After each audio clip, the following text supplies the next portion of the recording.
We're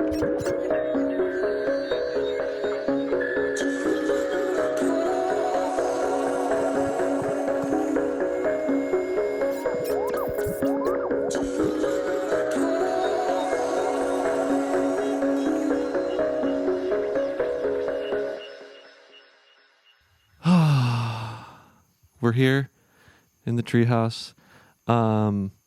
Everybody, welcome. Gabe. Hello. Gabe Smith. I actually haven't asked you this. Yeah. Gabriel Smith or Gabe Smith? Because I feel like... All my good friends call me Gabe. I introduce myself as Gabriel. Artist name is Gabriel Eli. But all my good friends call me Gabe. Okay, because I have a friend, Chaddix. Yeah. His good friends call him Chad. Mm-hmm. He introduces himself as Chaddix. Same thing. It is his name. But like, I feel like there's perhaps because I didn't clarify. Were you just putting up with me calling you? No. Okay. Dude, I prefer that my good friends call me Gabe. Okay. Yeah. I feel like that's kind of how I feel about Feather in a way because, like, it's been a nickname for so long, like 10, almost 15 years. So close friends, people in life have called me that.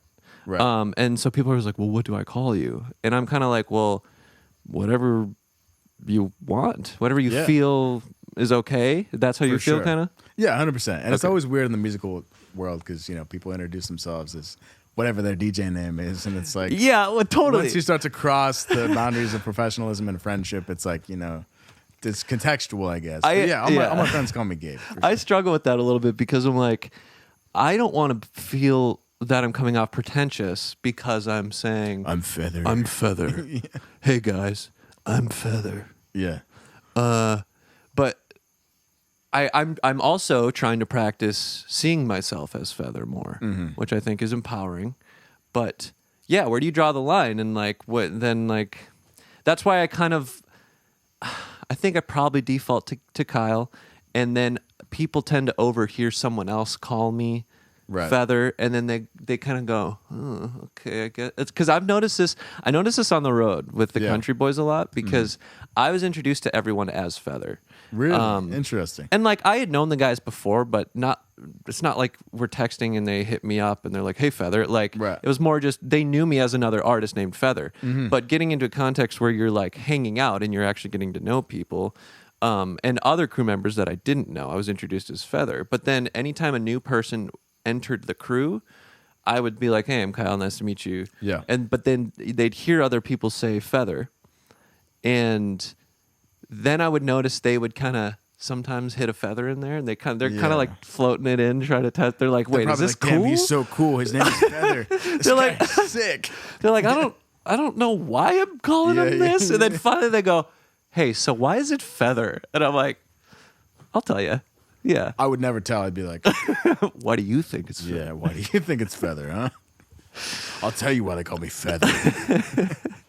No, I think it's cool, man. Yeah, I mean, it's so interesting, too, because I've been around artists who, like, in certain situations, they'll introduce themselves as their DJ name or whatever, and it's, I don't know, if it's, like, professional, it gets weird, but I always think it's, like, it's kind of nice, because, like, I'll introduce myself as Gabriel, and people will call me that, but then, like, once you feel comfortable enough, my friends call me Gabe, and it's easier. It's less syllables. I totally agree, and also I feel like it's like endearing because it's like that whole you shorten the word a little bit. Yeah. You're like, hey, Gaby. Like, it gets cuter and cuter the shorter you make it. So it's endearing for sure. I get that. 100%. Man. What? Yeah. So wait, Gabriel then is birth given? Yeah. Okay. Yeah. And you chose that as an artist name. Why? Well, I chose Gabriel Eli as an artist name because Eli is just my middle name. Oh, okay. Eli. So I honestly like, I mean, my whole artist path has been interesting, but I ultimately was just like, Gabriel, come on, my last name is Smith. I'm not going to go by Gabriel Smith. It has a very, I would say, religious vibe to it. Gabriel Eli? Like you'd be, no, I was going to say Gabriel Smith feels more like you're a Christian contemporary artist. 100%. Gabriel Eli feels a little bit more like cool. Yeah. And I think if I had more time, I would have thought more about the whole artist name thing, but I kind of just fell into it. Like I just started putting out music under my name, and then more music started to come out, and by that point I was already committed to it. So I was like, okay, this is what it is. It's my name. Yeah. Names are interesting. They hold a lot of power, and there's always weird attachments or just mixtures of things with that. So like I didn't want to do Feather for the first year, 2 years that I was like considering doing something, and eventually was like talked into it. And I still was like, okay, I don't know. And I've had to learn to, yeah. I think it's dope. I think Feather's great. And your last name is Featherstone, yeah. Yeah, So, so- when people learn that, they go, that makes a lot of sense. dude. That's such a rare last name. What is the lore behind your last name? Dude, yeah, everyone always asks me this, and Yeah. the most that I know is that it's Scandinavian-ish. And somebody once did a deep family tree on me because they were just doing it as a hobby, like Yeah. 8 years ago, and it like part of it ends up back to like Catherine the Great and like another like Charles King. I want to say that England.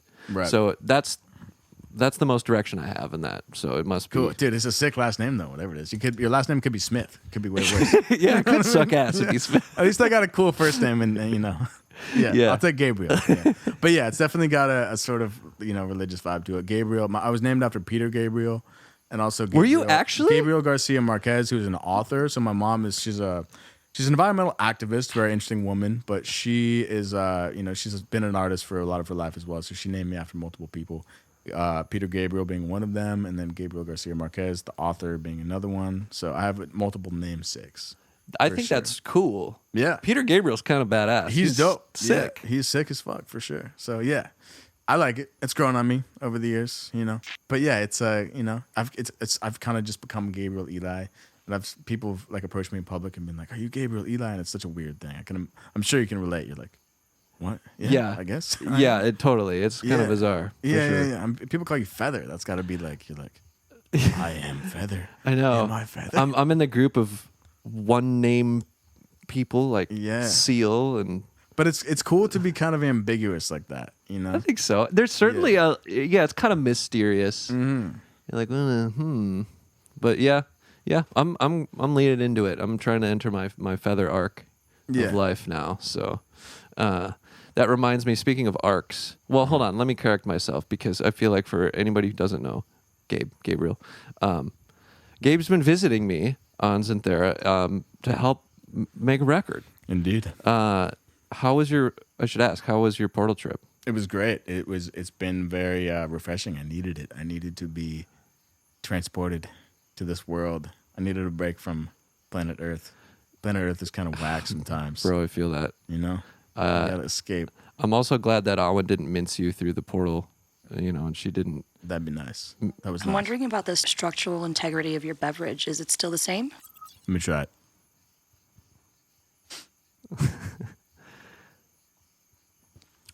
Delicious. Wow. Yes. So you can.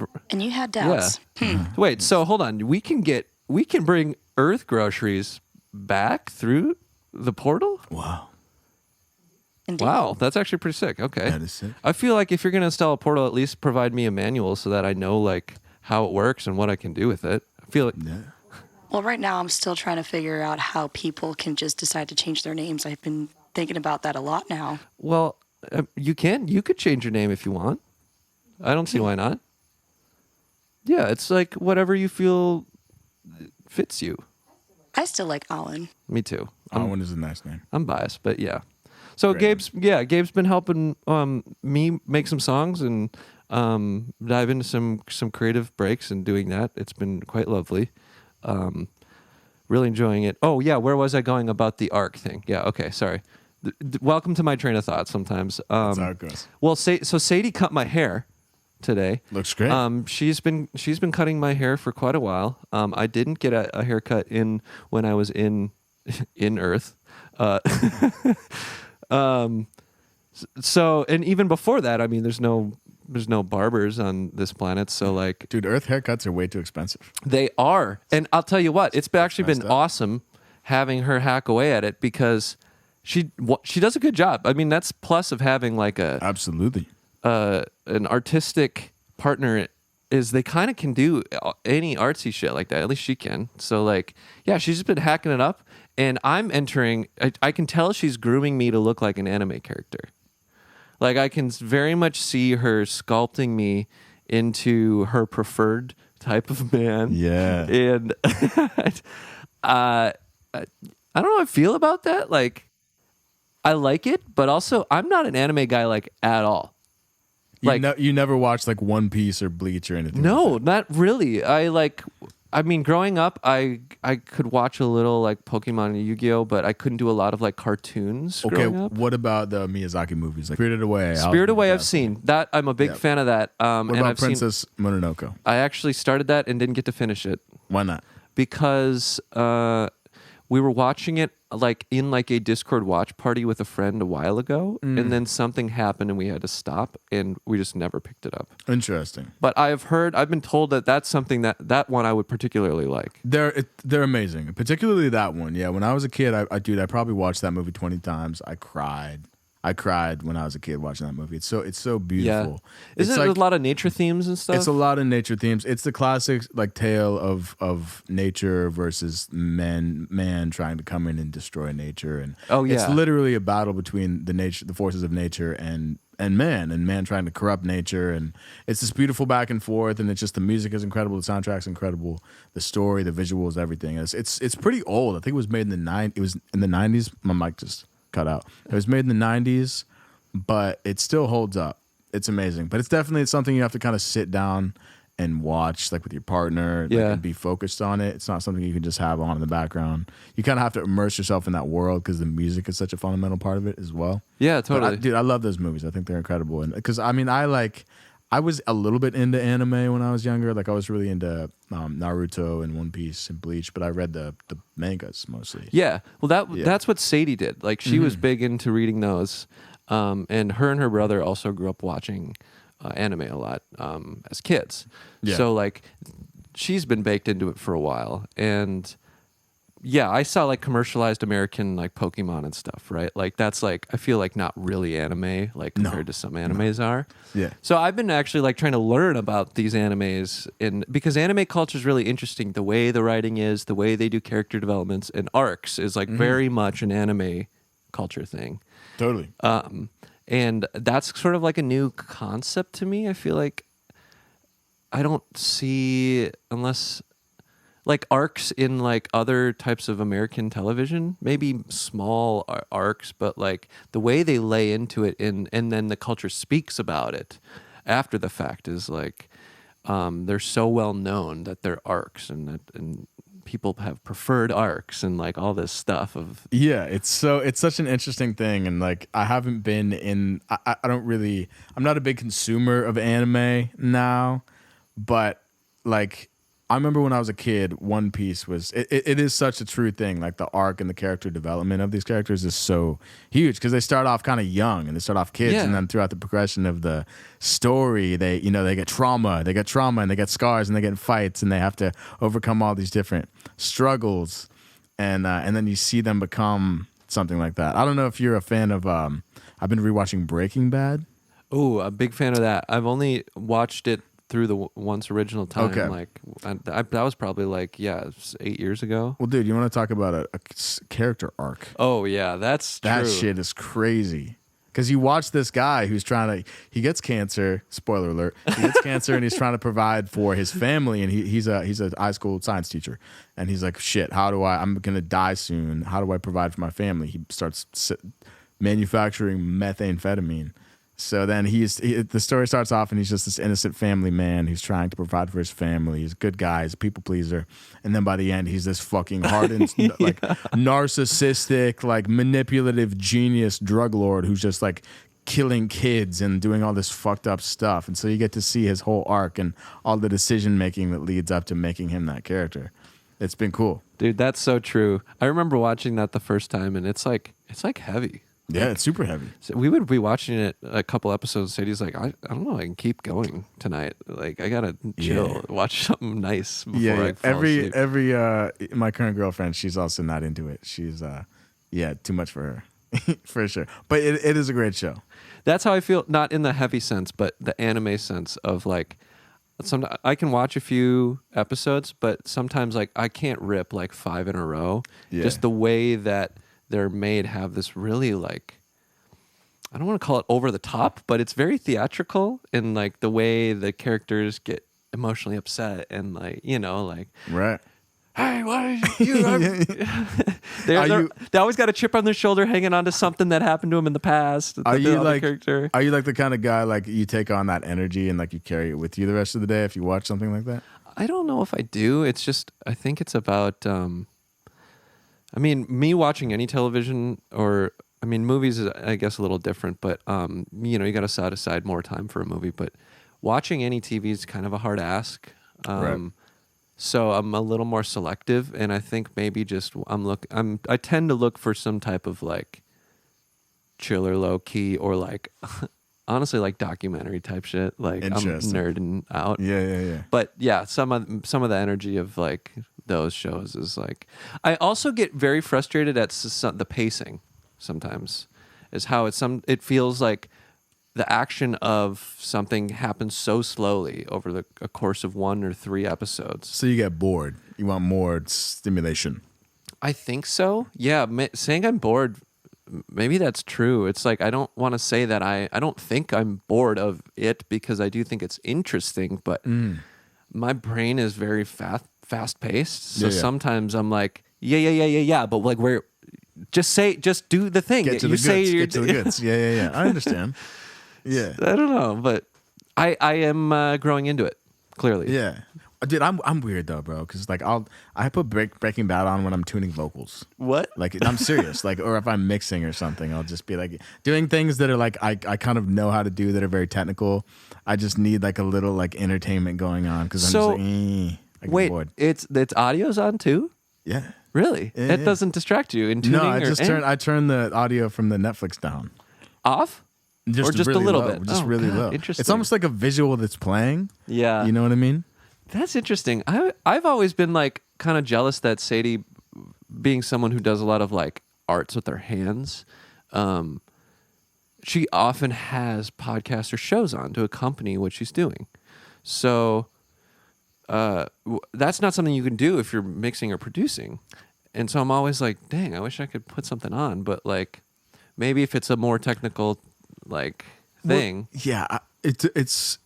I've definitely and Dan. I remember my roommate Dan called me out on this too because I was like watching like TV was on while I'm mixing, and dude, I'll back my mixes. I really do. But like, I think it's just because how do I describe this?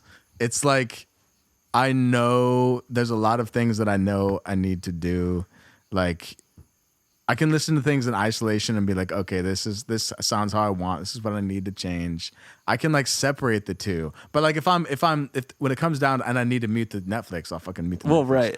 But you know, there's a lot of like little technical things that I need to do that I know I need to do to kind of get to the end products that I don't necessarily need to be focusing on. So it's more part of a front end part of the process before you're getting into the technical weeds. Yeah. It's like let me organize the session and like color code and then a time align vocals. You can do some of that with your eyes. Time aligning vocals and tuning vocals it's such a technical part of the brain that like I just kind of know what to do. I don't need to be like listening to everything in isolation, you know?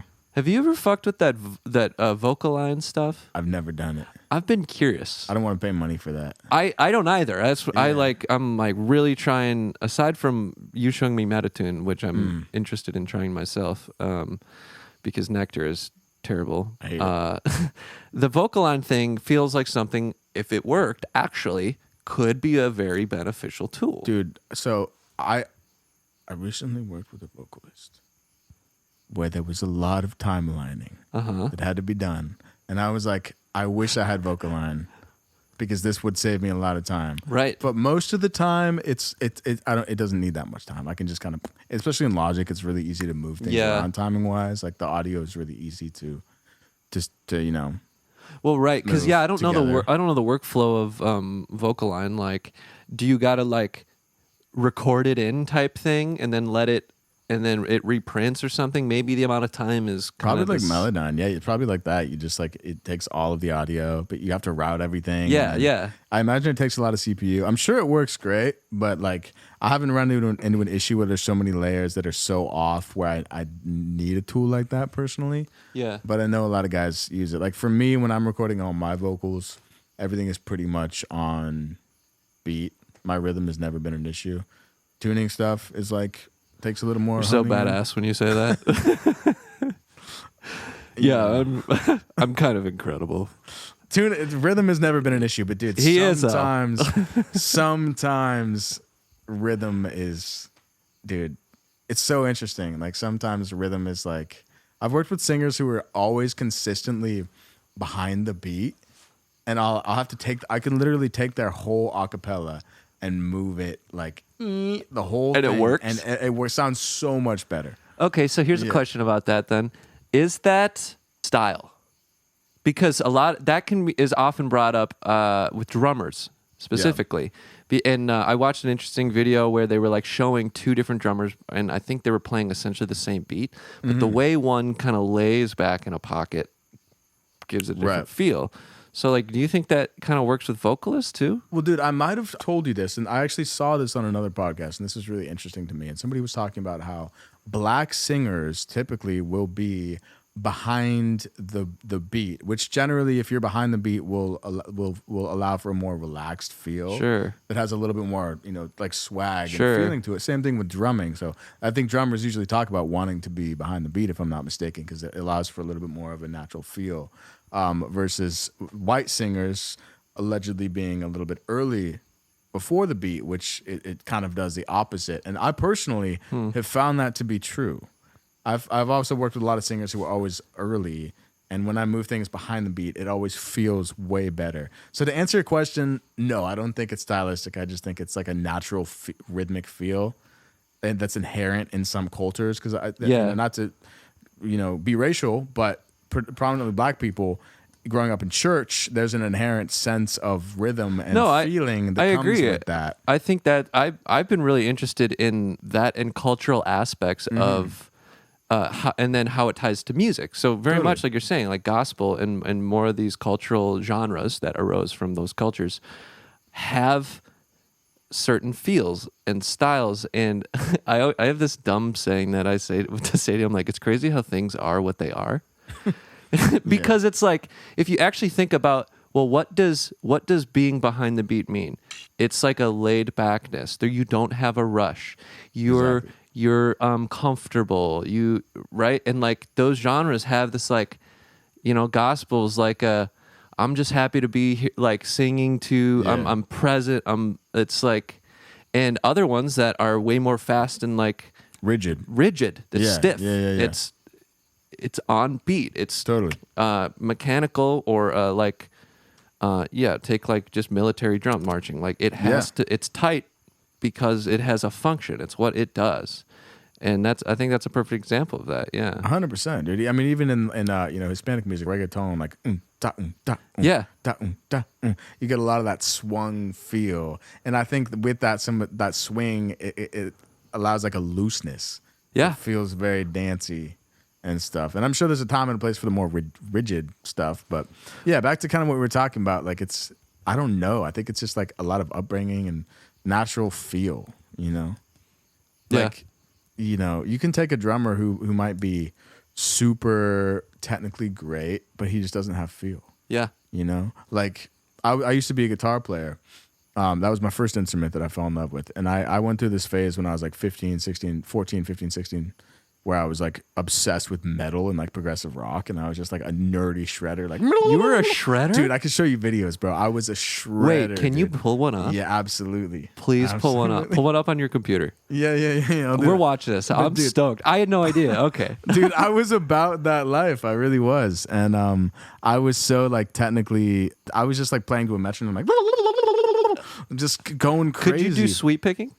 Yeah, I'll show you. God, good for you. Yeah, I was not a shredder, not a picker. I'm a rhythm guitarist all day. I'm a 1975 liquor guy. Is that thing working? It comes and goes. It's working now. Okay, sorry. That's all right. My favorite type of licks are like the like 1975 type licks. Those are the best though. Because they don't take that much for me to do, and it's very repetitive. But like, man, getting into melodic, like soloing and that arpeggiated shit, like.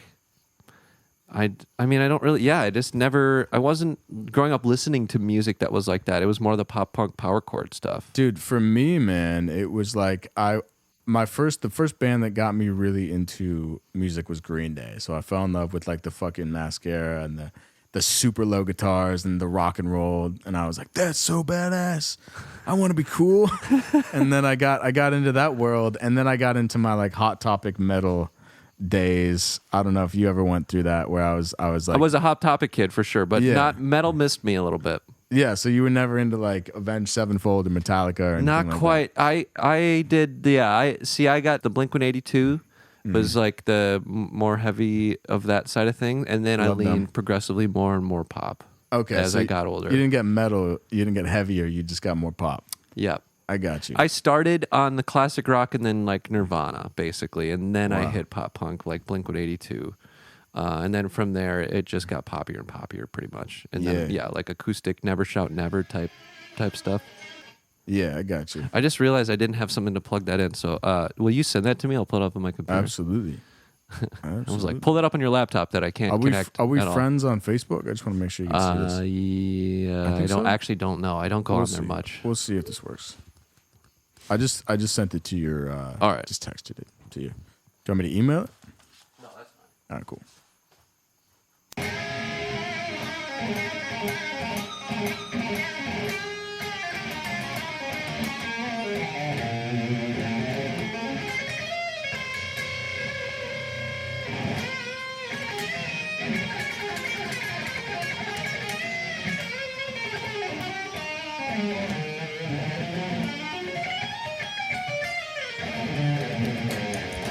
Jeez.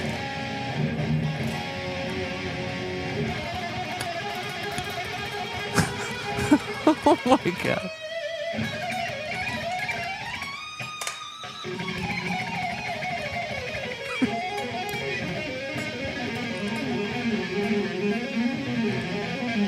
Just going crazy. Like, how much Adderall did this kid take? That's that sweet picking. There you go. Oh my god, dude. I was about that life, dude. Oh my god. Wait, how old are you? How old are you? Dude, fuck, that was 2013, so I'm 27 now. What is that? I was like 15? 15 or 16? 15. Wow, that's very impressive. Yeah. Something like that. Yeah, I get a Yeah. final one in there for sure. Yeah, so dude, I was just like, I was obsessed with it. So after that, I just had a weird musical journey. I went through my Hot Topic metal phase. I was a super shredder, and then I got bored of that eventually. And then I started getting into singing. I was a terrible singer. I remember the first time I recorded myself on. I had some old ass like, not even an iPhone. Like, what were those early things that you would like listen to music on? iPod? iPod. Yeah, dude, I had an iPod. Zune? No, it wasn't. It wasn't that. It was like this little weird rectangular guy. You could play Snake on it. Remember that? Oh yeah. Yeah, one of those. And Yeah. you could record yourself. So I recorded myself singing, and I was like, oh my God, I'm never going to sing again. It's so bad. And then I didn't start singing until maybe I was 16. So right around this time. And I was a terrible singer, but I got really into John Mayer and like Americana stuff, the Lumineers. Such a weird Dude, transition. now we're in EDM. What the fuck? Yeah, it's so weird, dude. Yeah. But the EDM to like the pop to like pop punk to EDM pipeline, that's a real thing. It does make sense. Yeah. Yeah, 100%. So I just went through so many weird journeys, and like around that time too, like I was also like, I remember when Avicii put out Levels and Skrillex put out like Scary Monsters, Nice Sprites. Yeah. That was also like huge for me. I That didn't really listen. Sadie was Really? more of the OG Skrillex. She's been on the Yeah. Skrillex train since day one. It's like the most electronic that I got exposed to was when my friend burned me a mix CD of European techno. Like, yeah. And Oh yeah, it's German techno. Yeah, totally. Like seriously, What did like you think when you listened to it? I You thought were it was like, so what is sick. this? I thought it was cool. Yeah.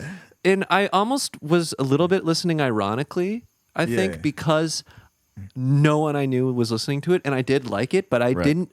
That's all I knew. It's not like I could go look up these artists and listen to more. Mm-hmm. So I was like, "This is sick." It was one of my I had a lot of mixed CDs in the car. What about that song? I was like, "No, you're gone. I realize my love for you is strong." Because that was like some Italian bass nectar. Was it what? Bass. I don't know if I know Bass that Hunter. one. Bass Hunter. Bass Hunter. That Yeah. is, yeah, okay. Yeah, Bass Hunter. He was like a European. because there was like such this like era of EDM where like like the European sort of not techno but like a big room or something. But it's totally big room. It's like housey, anthemic. Almost Avicii-ish. Totally. Totally. You know what song was on that CD? Did you ever hear the Numa Numa song? Yes, that song was on that. Obsessed with that song. Yeah, and I think why was that song so big? I don't know, but it was that type of European dance music. And that's great. That song with Maya. Maya. Why was that so good? Because there was a video that went with it. Yeah, that's what it was. Yeah, and the guy had this like big mouth, and he would be like, Maya. Maya. It was so weird, dude. It was such a weird video. Yeah, I wish I could pull that up without getting flagged. Sandstorm. Remember that? It was like every single video. Huge. Yeah. Still huge for that guy, right? Like I wonder how much money he makes streaming that one song that is played at every sports game ever. Nothing, dude. He does He's nothing. touring still, for sure. No. I saw something it was at least a couple of years ago, but like, he was playing and putting out music. That's crazy. I love it though. Shout out to that guy. Yeah, Darude.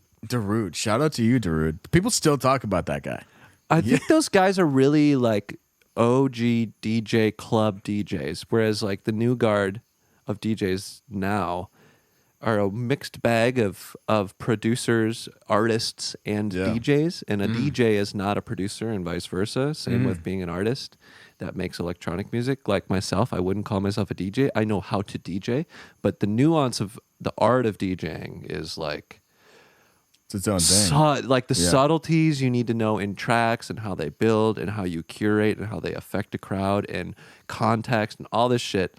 Like those guys, those European motherfuckers that have been doing that since they were 20, they've got to be the best for sure. Well, it's so interesting too, man. So like I've throughout my musical career, I've gotten the chance to work with a lot of like just people from all over the world doing freelance stuff for me, and like working with a lot of like Italian producers. I worked with this one production duo who actually they have a song with Bass Hunter.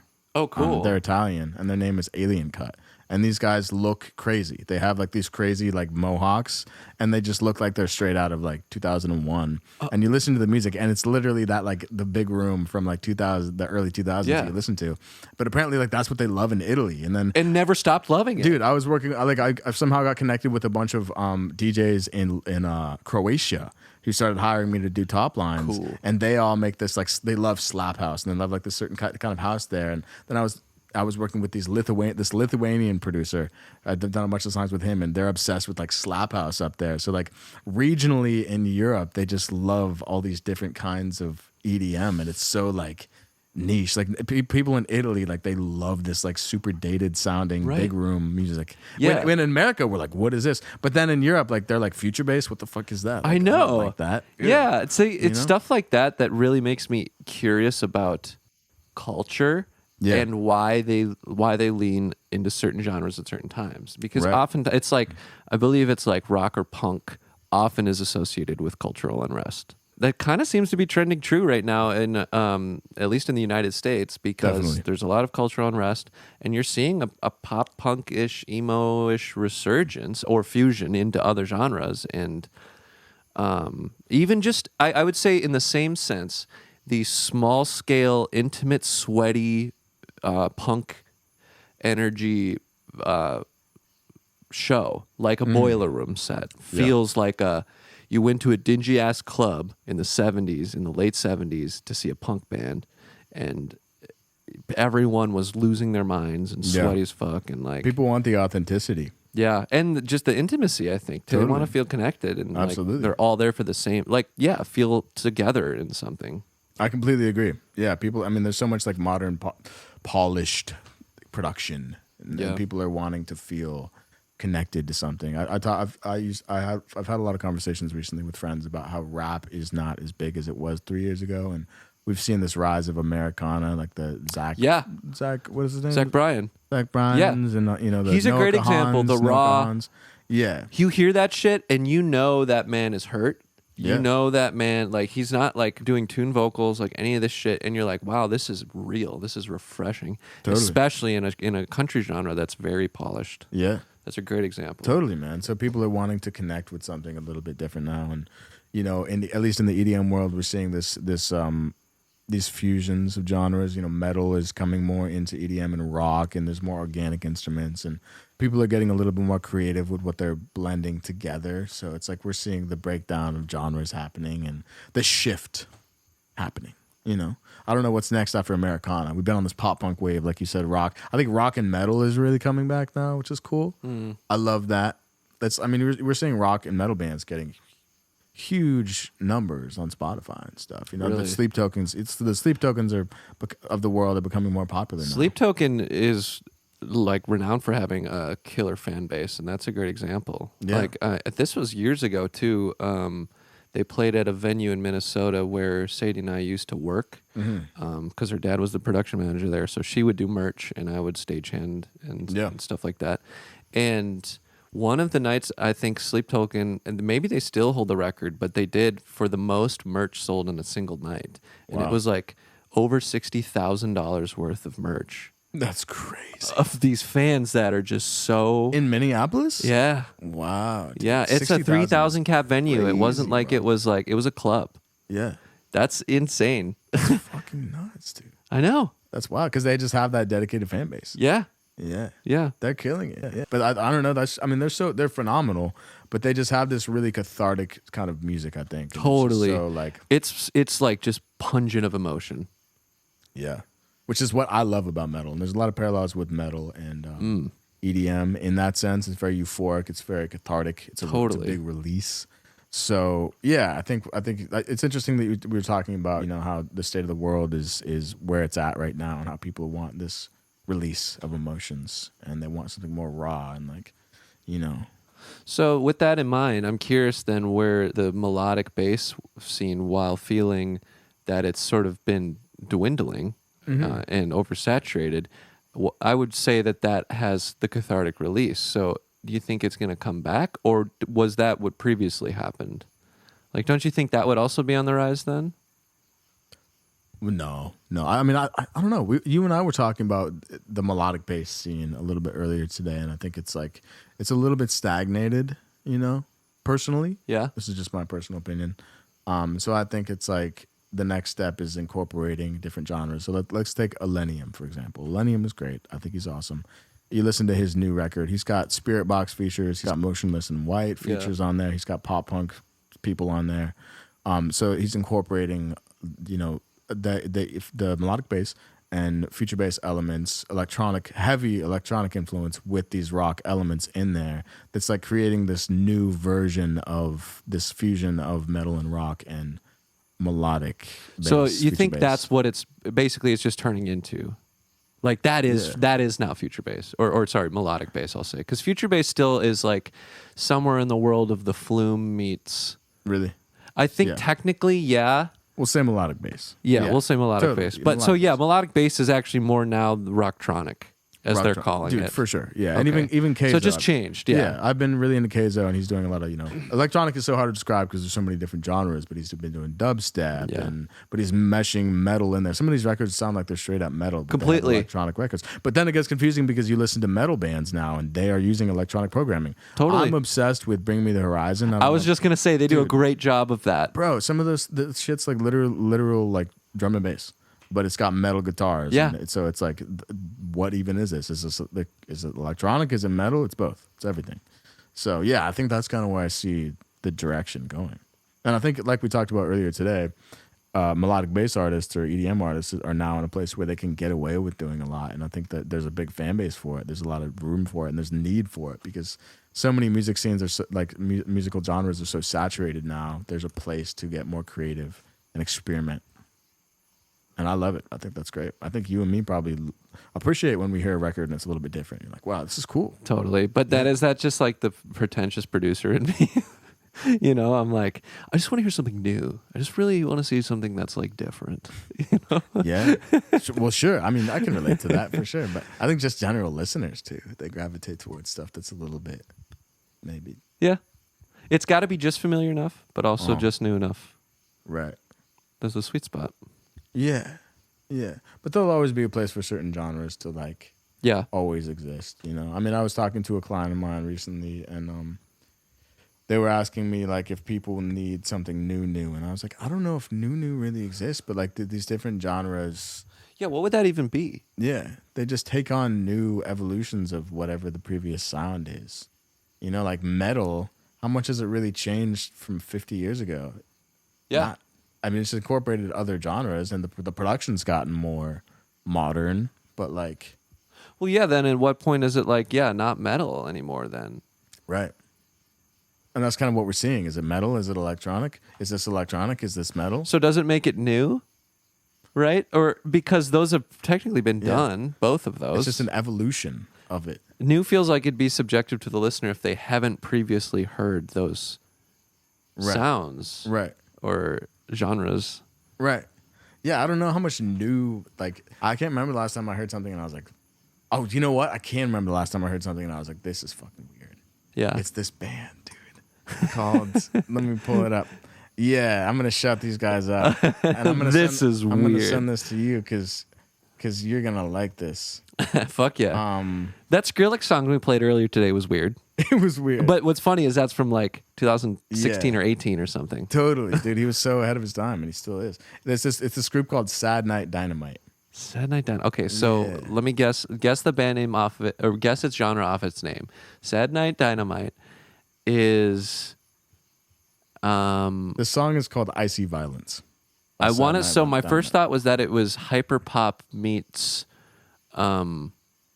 grungy punk. Wrong. No. Dude, it's like, how would I even describe this?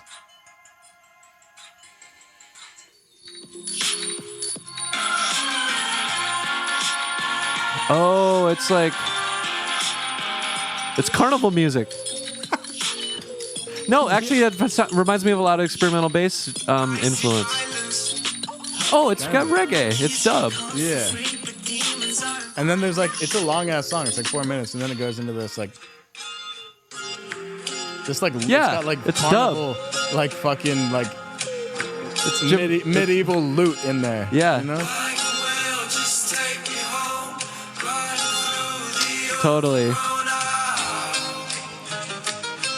Oh, that was like flamenco. Yeah, it's so weird. Dude. Whoa. It's so weird and trippy, but it's cool. as Psychedelic was something else that came to Totally. mind. It's super psychedelic. It's super weird. It's got like modern. The production is super modern. The How did you mixing is come super across modern. that? Dude, my friend Autry, who is also an EDM top liner, she showed them to me a while ago, and I was just like, what the fuck is this? This is so weird. But I liked you could it. like feel your brain working out to Yeah. listen to it. Dude, I was like, I've never heard anything like this. So shout out to Sad Night Dynamite. That's very cool. Wait, okay, so how many listeners? Let's play the They've got metric a lot, game. man. They've got a Not lot. that this matters, kids. Of course not. Of course not. But just to see it, how they're doing. So they have 232,000 monthly listeners. Their biggest song has Wow, that's great. 13 million.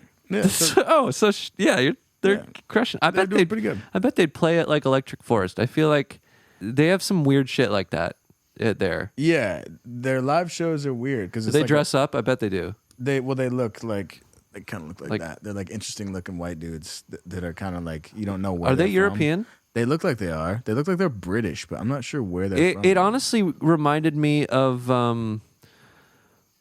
I'm trying to dig deep in the brain for this one. I had a friend. Coco Badero. Awen, will you look up where that? I don't know if I'm saying that right. It's Coco Badero. They're from Somerset, dude. So they are English. I knew it. They had that look, dude. For They sure. do. They Bro, are. there's so the much, teeth. Well, yeah. There's so much weird, creative shit coming from England. Yeah, Yes, for real. I feel like they have extremely thriving underground scene. I mean, they have 100%. such a ripe culture. That's why I wanted to move there. Part of the reason, man. They have so much cool rock and alternative and just even electronic weird shit going on there. Yeah, I could tell being there. There's just so many cultures smashed together. Yeah, man. It's incredible. Feather, how do you spell Coco Badero? Oh boy, I don't know. See, I don't even know if I'm saying it right. I'm gonna use the think- bathroom real quick. Yeah, I'll be right back. it's got to be. Your guess is as good as mine, and probably better than mine. I think that. I swear that's what it is. Is it Gogol Bordello? That's it. Yeah. See, you're smart. Go, but yeah. So I said it. I just didn't say it. They're from New York. They're from New York. I thought they were Russian. They've got that similar kind of carnival wackiness energy. They've been around for a while too. Wow. Yeah, because in high school, my friend would LimeWire songs, and he was always proud about the weird ass shit he would LimeWire. And if you don't know what LimeWire is, it was a legal downloading application before Spotify existed. Glad that's gone. Do you have a political stance on this? Actually, I'm neutral. That's probably smart, considering I give all my music away for free. That's your choice. It is. So I guess it's legal downloading, not illegal downloading. For you specifically, probably is. Yeah, that's true. They've been through a lot of members too. That feels like a project. I always feel like a cool band model is a band that isn't restricted to its members. It evolves over time, and you could just... It's like a Broadway show that keeps performing, and you change actors, and there's certain like seasons of the performance that are great because of who's involved. But you get this growing, changing like take on the same concept or project. I'm guessing like the music and the culture are what remain, and so long Yes. as they have people Correct. to play the parts. Yeah, that's exactly what like it'd be cool if like it was like a collective and the members came and went. Maybe members would come back, much like has happened in bands, right? Like, so as long as the artists or members resonate with the message or art of the project, bring someone through and let's see what happens with it. And it's just a constantly evolving thing. And then even after you die, it's still going. What are you talking about? The idea of that, like, I've always thought it'd be cool to, I suppose this, maybe this is similar. I don't know if that's what they're doing, but the Brockhampton model kind of feels like an interesting take on a group, like a collective. Like coming and going. Yeah, and the members can come and go, and it's still the culture and the art, and there's constantly being iterated by who's part of it. And yeah, a member could leave and they could come back 5 years later, who knows, right? Yeah. But they left their mark, they left their input that then inadvertently affected whoever else was involved in some way. And then even if they left, the new people injected their own style and creativity, and so the new person would return and receive that and see where their creativity fits within the new model is like a constantly evolving, like... Yeah. That's such a cool concept. Yeah. I love Brockhampton. I think they're so creative, and they were such like they really opened allowed for so much creativity in the rap space and just opened up a lot of possibilities for people in that space. But they were like, before them was like Odd Future and Tyler the Creator. Yeah.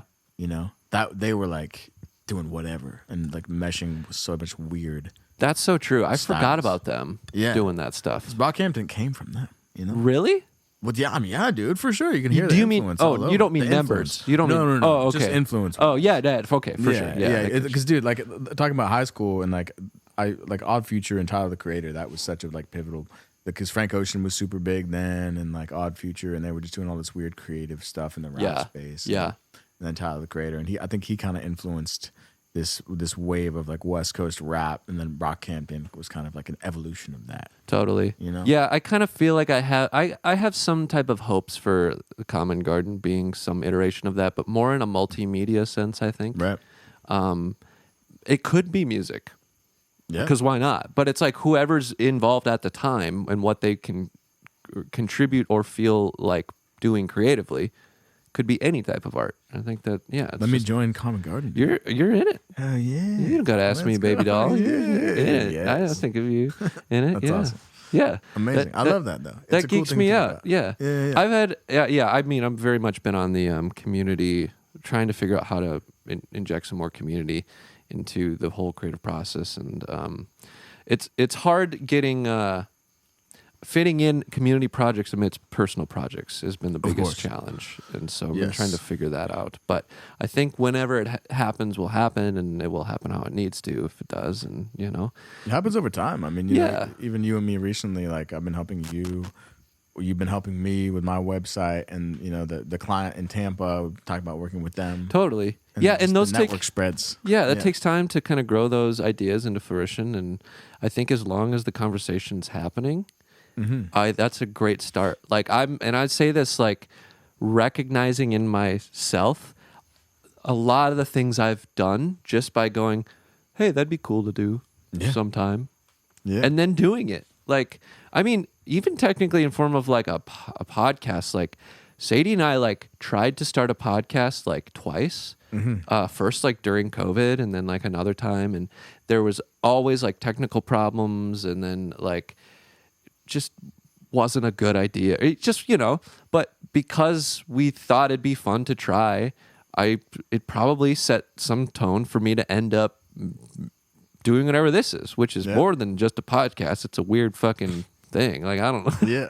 But yeah, so just talking about it, I feel like experience. Yeah, it's a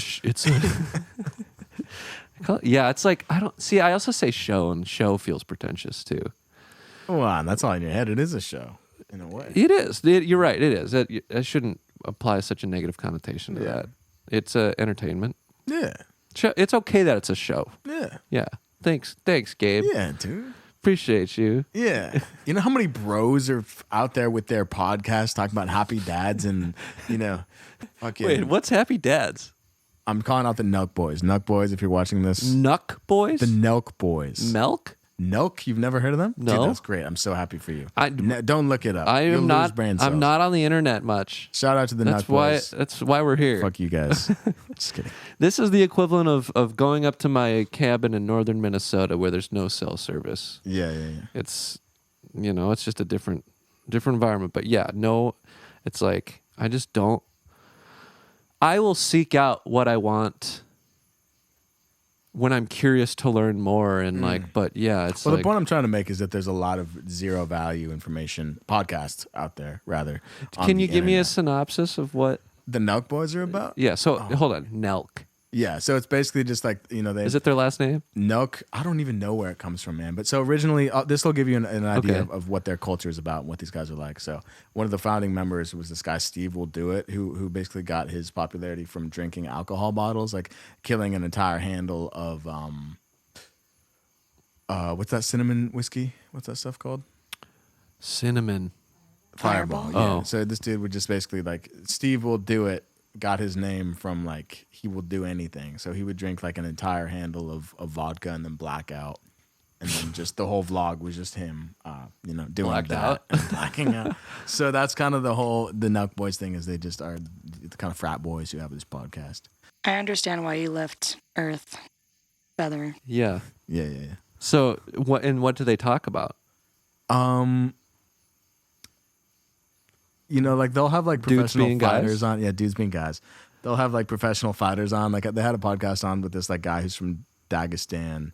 Who? So I'm a big fan of UFC, and a lot of the fighters in the UFC who are really killing it are Dagestani, which is a part of Russia. It's southwestern Russia. Okay. They grew up in the mountains, and they basically, they don't have a lot of money down there. So the only way for these guys to make it out is through fighting. So that's their sport. Okay. Like in America, Yeah. football is a sport. Football is how that's your way out of your circumstance. I got it. So in Dagestan, southwest Russia, these guys get into wrestling and they get into fighting because that's their way out. Because then they go and they join the UFC ultimately, and then they're international fighting superstars.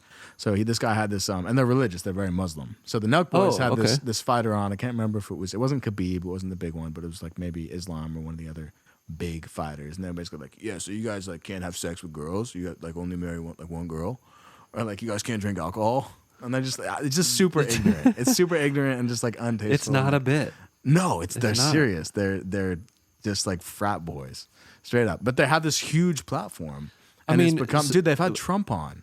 They've had Trump on. Oh, really? It's it's entertaining in the sense of it's like reality TV, but podcast. They've had huge people on, and they have this giant platform. But then they're just like these dumb guys who are just like, yeah, dude. So like, what's your Ferrari like, bro? Like, and it's almost comedy because they're just like, literally, they're not sharing anything of value. Do you think maybe like somebody who likes that show of equal stature feels that way about me being like, yeah, so like my my technology and producing talk. Like they're like, that's fucking dumb. Well, people like, I can understand liking mindless, information, or like wanting to just like watch something and just veg out and vibe out. But Yeah, I don't know. you listen to this experience, and it's like, why do we exist? And too many philosophical questions that I'm like stewing about. Yeah, but some people love that stuff, Yeah. Some people, like my mom, loves stuff like that. She'll like listen to podcasts Do you? about it all day. I feel like we have very philosophical conversations. Yeah, but well, maybe you're just like, you're just being nice, and you're like, No, Kyle, for sure. What, No, we always have great conversations. You've asked me, what do I think about sound 3 times today? And Well, I saw that you have green lights over here. I do have by green Matthew lights. McConaughey. So that's a great book. I haven't read the book, but I have listened to the audio this book's great too. How Music Works, David Byrne. Okay, cool. Yeah, I've heard of David Byrne, but I have not heard of that book. But I have listened to the audiobook for Green Lights multiple times. And that's like, I love stuff like that. 'Cause Okay. it's just this very interesting guy Yeah. who's talking about obviously Matthew McConaughey, he's a legend. He's a fascinating guy. He's had a wild life. And you don't really know how wild of a life he's had until you read the book. For sure. This dude's talking about doing, ayahuasca and floating on his back down the Amazon River. And Yeah. you're like, what are you talking He was about? in rom-coms. I don't Yeah, you in rom-coms, dude. He's talking about going to Africa and like wrestling the big leader of the village Yeah. to get, status, and just all these crazy life experiences. Lived in Australia. So, him talking about his life and kind of relating it to or having some sort of deeper meaning in there, that you can apply to your own life and your own decision making, green lights, red lights, stuff like that. I love stuff like that. Okay. Yeah. Yeah, I'd be remiss if I didn't make a plug for my boy Brian Eno, but he has a book called A Year with Swollen Appendices, and it's an excerpt of a year of one of his journals. Yeah. He keeps journals to write pretty much everything down. And so it just he's like my favorite person because he was one of the first I guess artists that I came across and felt that I related to very directly in terms of like how I see or think about a lot of the creative process and creativity. Right. And maybe it's just because of he's articulate, so the content I watched on him helped. So it's not to say there's not a lot of other ones probably that I connect with, but he is so articulate. And he's very philosophical also and holistic in like approaching creativity and how it works, and not so much in the woo-woo Rick Rubin side. Right. While I still like that, I am a little bit more on the like, I don't know what you'd call that. It is, because Rick Rubin is philosophical, but it leans a little like fluffy.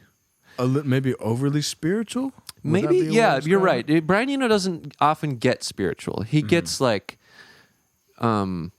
cerebral kind of. Right. And he's like, more intellectual, maybe. yes, very much more intellectual. Cool. But yeah, Makes so sense. I read this book and I enjoyed it so much. It's such an easy read too because of how it's written, journal style. Yeah. But his observations about art and creating and working with people is fascinating. His experience working on many different types. He's doing like art installations he's involved in.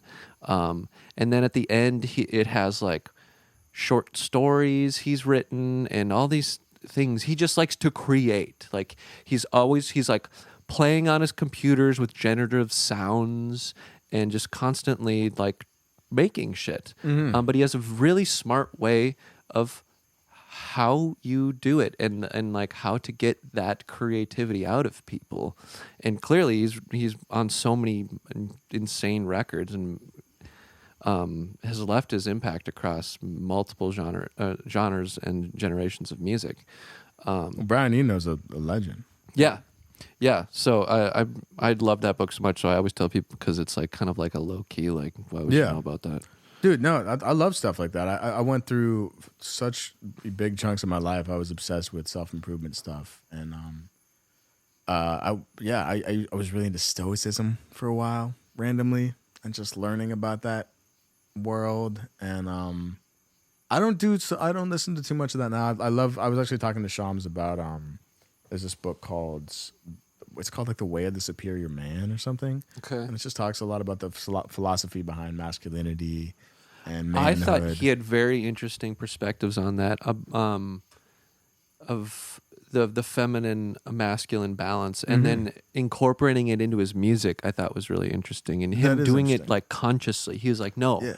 this is supposed to be this energy," Right. And I've never met anyone else do that. Same. Yeah, I thought that was really interesting as well because I've never heard somebody approach writing a song from that perspective. But Yeah, it's cool. Yeah, I was blown away. I feel like I should share this, but when he said that in the creative process, the like doing and the making of the song is the masculine, and that's the producing, the track it, the record it, the mix it, the engineer. Right. It's the done. It's the hard work. It's the tangible stuff. And the feminine is the muse. It's the inspiration. It's that creativity, like fueled kind of what could it be? It's softer. It's got this like playfulness to it. And Right. it was never expressed to me like that, but boy, does that make a lot of sense to me. Totally, man. Yeah, I mean, there's a lot of like feeling that somebody might associate with the feminine energy. Yeah. And when you listen to a record and the songwriting and the vocal side of it, the performance, those are all the emotional aspects. So there's definitely something there that's interesting for sure. Yeah, and as everything, it's like about balance. And when he said that, I was like, I can already recognize I'm like too far on the masculine of my creating. Yeah. It's too much of the do make and not enough of that play. Like, in like you're saying, performance, like physical play, like on the playground type with an instrument and your voice and yelling, that ephemeral, like weird shit. Yeah. Instead of like, let me get in the box and make a thing. Technical stuff. Yeah. Masculine stuff. Yeah. Yeah, for sure, man. For sure. Yeah. So that was, that stuff is really interesting to think about, I know. And I'm like, there's so much truth to it too. And it's just like, there's so many ways to expand, again, his approach to creativity and how to do it or let it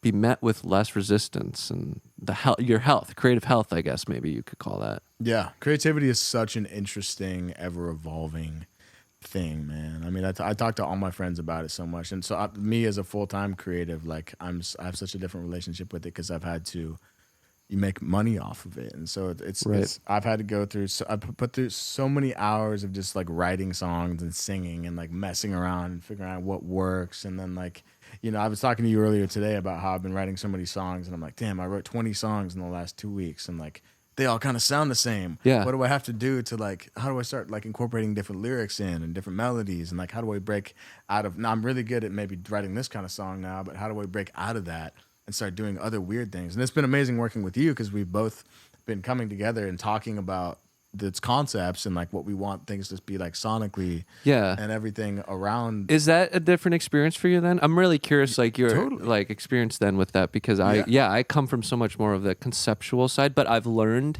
this is another Brian Eno thing I'll say, because I learned from him. He's like this, he has this thing called, oh, fuck. Sorry, Awen, you're going to have to look this up. It's Brian Eno's, they're cards. It's a set of cards that are, look up creative tool cards or something. He has these cards, but you're supposed to use them when you're feeling like stuck in a session. And you Is it the Oblique strategies? It is Oblique strategies, yep. Nice. And they're all random. They're just completely different, but he's crafted them to provide a result. And it's basically insert a parameter into the process that allows you to make decisions better. So like reverse everything could be a card, right? Yeah. And so what it does is make a song is a goal, but it's too broad, it's too general. Yeah. There's too many ways to do it. Decision-making paralysis. Okay, so inserting a construct like that makes decisions for you.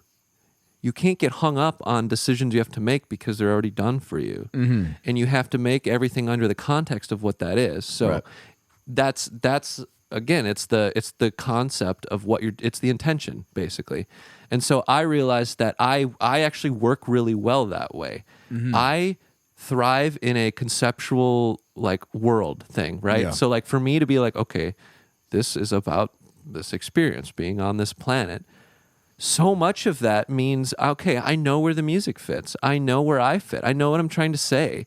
Instead of trying to choose that, it frees you to then be more creative in other avenues. Yeah. But I'm not meeting a lot of other people that do that. Like, so I'm like, is this like high maintenance of me to like come in and be like, hey, here's all this shit you got to know?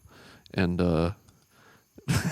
like, no, I think it's great. I think it's awesome. It's been, I mean, to go back to your question, I think it's been super refreshing because I honestly thrive and really enjoy coming together with you, and we talk about the concepts, and we have to kind of try to make everything fit within this concept, which is a challenge that's really fun because it's more like we have a mission. Yeah, that's how I feel about it too. We have this mission to try to do. It's this a puzzle. I love a puzzle. Puzzle. I love to solve a puzzle. Like, and you can't know what to solve if you don't know what kind of puzzle it is. Yeah, so I honestly really enjoy it, and that's Sick. something that I've been doing this recently. Is I'll go and I've been just writing a bunch of songs, and I'll go and I'll find beats, and I'll kind of look at all of the different titles for these different beats, and they might be something random.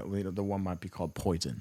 One might be called Chemical. Maybe one's called like, I mean, you and I today, we were playing around with this just crazy random words. What was that one word that we found? Cinna something?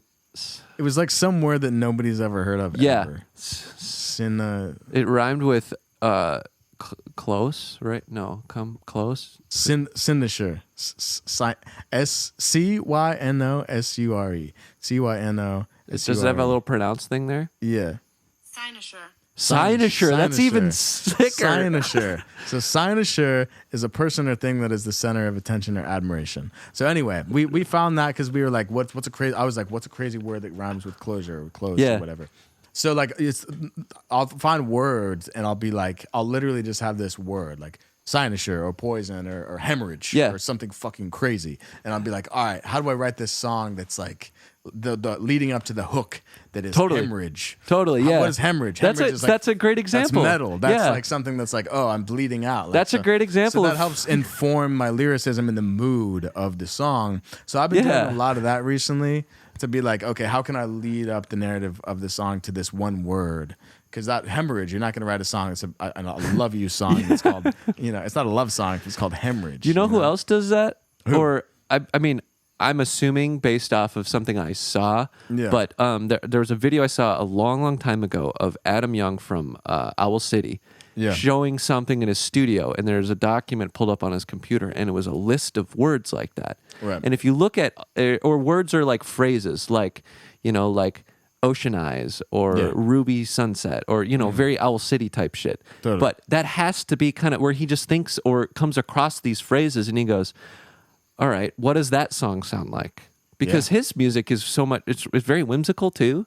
So that feels like, the prompt, it's like writing for sync or whatever. It's like the prompt is, wow, I'm not good at coming up with Owl City names off the cuff of my head. Like stars, delicate grass leaves. That was terrible. Like that was bad. That's why I'm not Owl City and he is.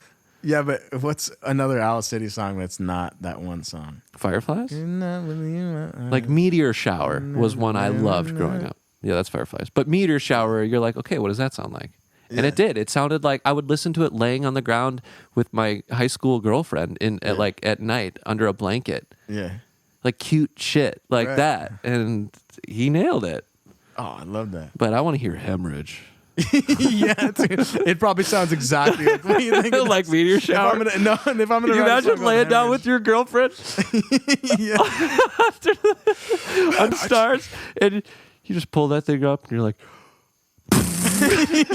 just like, dude, 100%. But I mean, it's such a cool way to create, because if you're gonna write a song called Meteor Shower, it's got to sound, it's got to put you in that mood. Yeah, I should do. Well, I think I do have a small list. It's not nearly as great. It's just kind of like, I think I started it more as concepts to write about, but not as like song names. But maybe I should pull that out for potential song names. It's a good idea. It's a cool way to write, man. And I've only stumbled along this because I've been like, well, I got to do something different, And I think that's part of the journey as an artist. Is you like, how can I put myself in that box creatively to to create. And like I've listened to producing podcasts where producers have talked about like, oh, we're only gonna make a song with one synth. Totally. So you limit yourself creatively and then you come up with cool shit. Or these are oblique strategies. Do all your drums with your mouth. Yeah. And then see what happens. Totally. It's I should, because I'm like so these are all like, or at least the like the list type thing is like what I call like the inspiration bin. Yeah. Of like go in there and pull out the thing to cue your inspiration. And usually I do that with playlists of music where I like shuffle through, and usually it'll be a song hits me right. Like this happened to us. Like I was like, I really kind of vibe this energy of this song. What if we made something like this? Yeah. And that came from just dipping into the inspiration bin. Right. But that tends to be sonically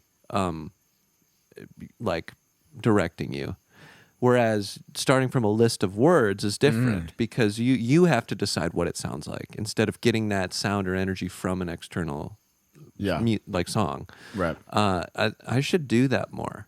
Because I think the result would be different than, because typically I'm starting with the song and then it's like, so now what do we call this, right? Right. And usually for me, I mean, it's always circumstantial, but when I'm trying to sit down and like write a top line, like let's say somebody hires me and they want me to write a top line to their production that they have sent me, I will always listen to the production and I'll be like, what does this feel like? And that, maybe let's see, it's got like a really ambient, atmospheric vibe, but it's got this like warmth to it. Like we did that song, what do we call it, Embers or whatever? Yeah. Because we wanted to create something that felt like warm and like you're on this lava planet, this like magma planet. Yeah. So that's gonna inform the production process. But if I'm top lining, there's like ocean sounds or something. So I'm like, okay, I want something that's gonna kind of fit that vibe. I'm not gonna write hemorrhage over ocean sounds. You know what I mean? I'm gonna think about that. And I'm like, okay, how does this make me feel? Like, what if it was blood sound? Exactly. That's hemorrhage right there. Blood sounds. Can you imagine what that is? Yeah. What would that be? Is it just the sound of blood shooting out of a vein? Screams and then I don't know. It probably exists though. But I'll be like, okay, what does this feel like? Like even that we talked about this today when we were making the song. It's like, okay, this the chorus kind of has this like you feel like you're running and you're running away from something. It's got this frantic feeling, and so we were like, oh, heartbeat. That's a cool concept to work with because it's the whole the vibe of the music feels like frantic. You're running through the jungle. So heartbeat is great, and that fits conceptually because it's got the same feeling, and heartbeat and like encourages that vibe. Does that make sense? No, totally. Do you feel like there's like I often feel like there's a disconnect in electronic music specifically between those sorts of things because of the process of like someone just making a beat to a song or a top line that already exists and not totally acknowledging what it's about or vice versa, like how it feels? Not if you do a good job. I mean, because I always try to feel the vibe of the song and be like, what does this feel like it needs? Is this sad? I'm not going to try to write a happy, top line. Sure, yeah. This feels sad and somber and slow. I try to let the vibe of the production inform the lyricism and the melodies and the performance. Yeah. Does that answer your question? Well, I was more curious if you've observed that in music these days in that genre. Because I feel like, I don't know if it's just me or if I'm just being a harsh critic. Like, because I often feel like this sounds like someone made a beat to this song and they didn't really consider what their beat felt like to contribute to what the vocal's saying. Oh. I don't think at a high level. I think at a high level, everybody's doing pretty good. I can't say I've noticed that, but I'm curious. I would be curious to see, like, for you to show me a song where you feel like that's the case. Yeah. I'm sure it exists, but I personally haven't noticed that. Yeah, and I would say myself has been guilty of that too. Of like, in the past, I think it was probably something I did more when I was more focused on production because I was worrying about trying to get the production to sound good, that I would often like forget to reference what we're saying here and what it needs to feel like. But that's just an example of doing too many roles at once. Right. And until you feel like you can consciously grasp all these roles that you're doing, you can't manage them simultaneously. But I feel like only recently I've gotten a lot better at like but again, wide lens approach, right? It's like zoom out. What are we actually making here? Instead of being inside and being like, well, the snare doesn't sound good. I need to find a good snare. And it's like, it doesn't fucking matter if the vibe doesn't fit the song. So don't worry about the snare. Yeah. Or I mean, yeah, again, don't put a hemorrhage snare in a lo-fi song, but yeah, exactly. still. Yeah. I'll talk about it on the show now because I talked to you about it and I talked to all my friends about it. But the whole monkey brain sort of mentality is something I try to incorporate. And I noticed you did this in one of our sessions recently, where you play the music, you'll play whatever you're working on, and then just get up and walk away and go to your kitchen and like just listen to it from afar. Yeah. And that helps you kind of get out of just hunched over on the computer fucking forever and be like, totally. You got to like break the yeah exactly. Just if you're just some random listener listening to this, how does this feel? And that kind of puts you like in the state of just, oh, how does this feel? Like if I was just walking by a club and I heard this, how does this feel? Totally. So with the monkey brain thing, I try to just like have less masculine attachment to it. Obviously you need to work on the technical things and kind of do that, but then like don't get so bogged down with it that it crushes your creative process, and just kind of like separate enough from it to be like, how does this feel? How does this make me feel? Because for me, music is such a feeling based thing.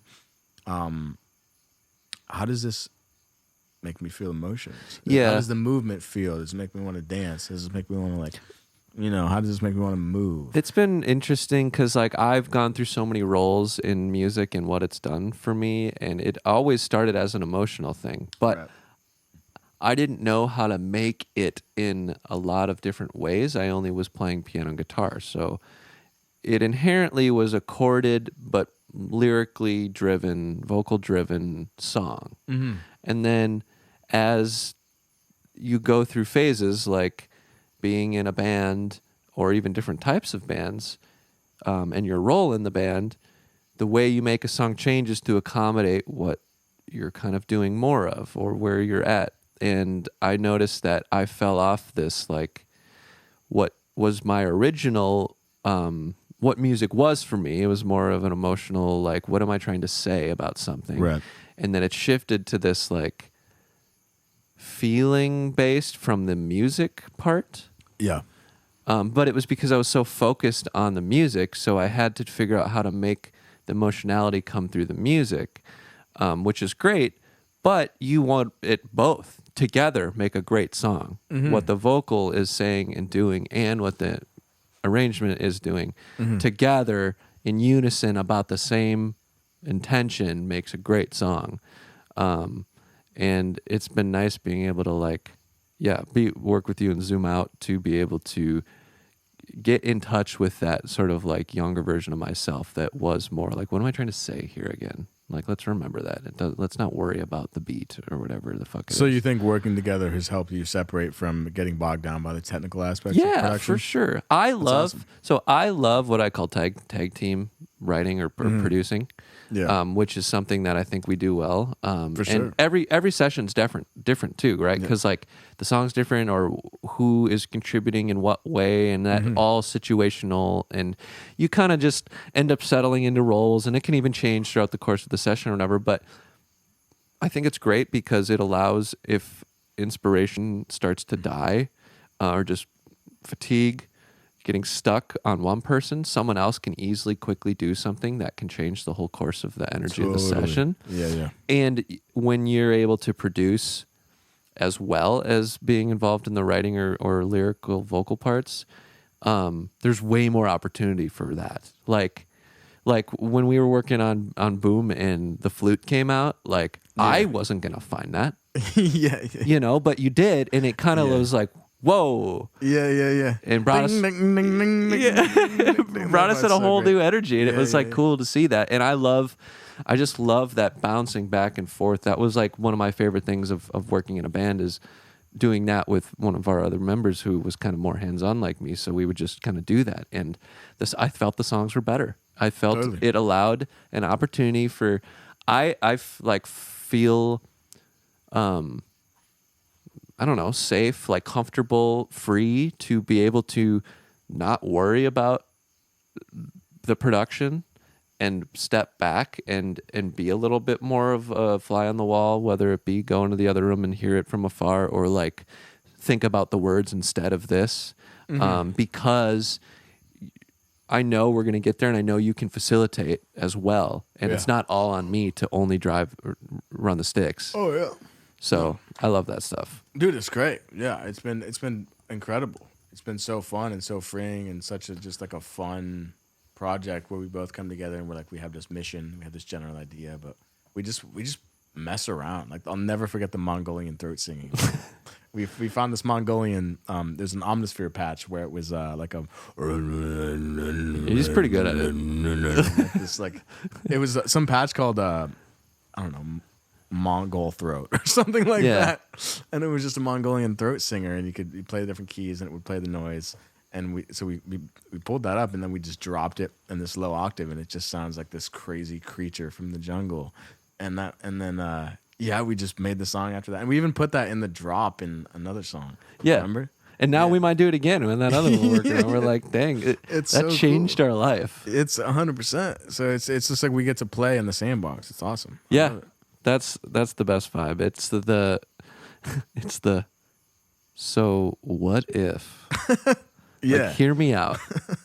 Hear me out. Yeah, dude. Throat singing. There's been so many moments like that too, where it just happens, and it feels so good though. I love that. Yeah, it's great, man. And it's always a process. Like, I think just but there's always like just I try to approach creating music with just like a sense of fun and lightheartedness, and just it's for me it's always like very field based, so I try not to get too bogged down with the technicalities, and you know I don't think I'm the strongest lyricist in the world, because I'm usually a more melodic oriented creator, you know, like things, the monkey brain thing, like how do things feel for me, you know, but I think it's always good to, like, when you're producing a song, to start with that, be like, how does this feel, and then you can always take the time to dial in the synth sounds and the snare sound, the kick sound, and all the technical stuff that is important, but ultimately you got to create the bones and the feel of the record first. What's so far of everything we've worked on,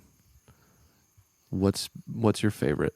That's a great question, dude, and that's hard because I love them all for different reasons. But Boom and High Low, okay, are my favorites. I think they're also mine too. I just feel good about it. You know, it's good if you find yourself listening to to it on your own. Those two are so great. Okay, can you say different. Why then too? I'm very curious about why. Well, Boom is just super unique. It's like this blend of just weird different electronic genres with this weird like jungle tribal vibe. Should we play a little bit of one of them? Do you want to pick one and we'll play it? We should play some of Boom. Boom. Okay, pull it up on your computer. I actually have a way to connect you this time. All right. Yeah. This is Easter egg time for any of the three people who are going to see this. Maybe this song will sound like this in the future. Maybe it won't. I don't really know. But will that reach you? Yeah. Hell yeah. Get that guy in there. I think I might have to unmute it real quick.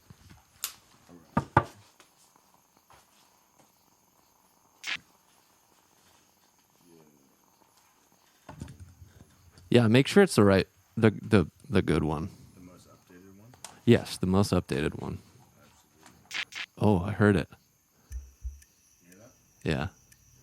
Might need to turn it down a bit. It might get yeah, it's gonna get loud. A little bit more. There you go. All right. This is world premiere. Yeah, we'll just go up like to the second drop or second build. So hear the throat singing in there. The jungle noises. I just want to make it go.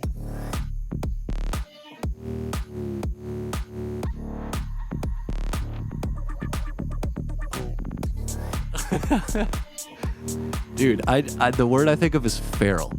Yeah, 100%. It's just like sweaty jungle rave. The flute, yeah. It just makes me want to. I'm on some bullshit tonight. Like I'm fucking out. I'm gremlin. You're a little gremlin. Yeah. Yeah. Dude, I'm up to no good today. Yeah, it's just so vibey, dude. I recorded those vocals into my iPhone. They sound great, honestly. They work. Dude, it's just so cool and vibey.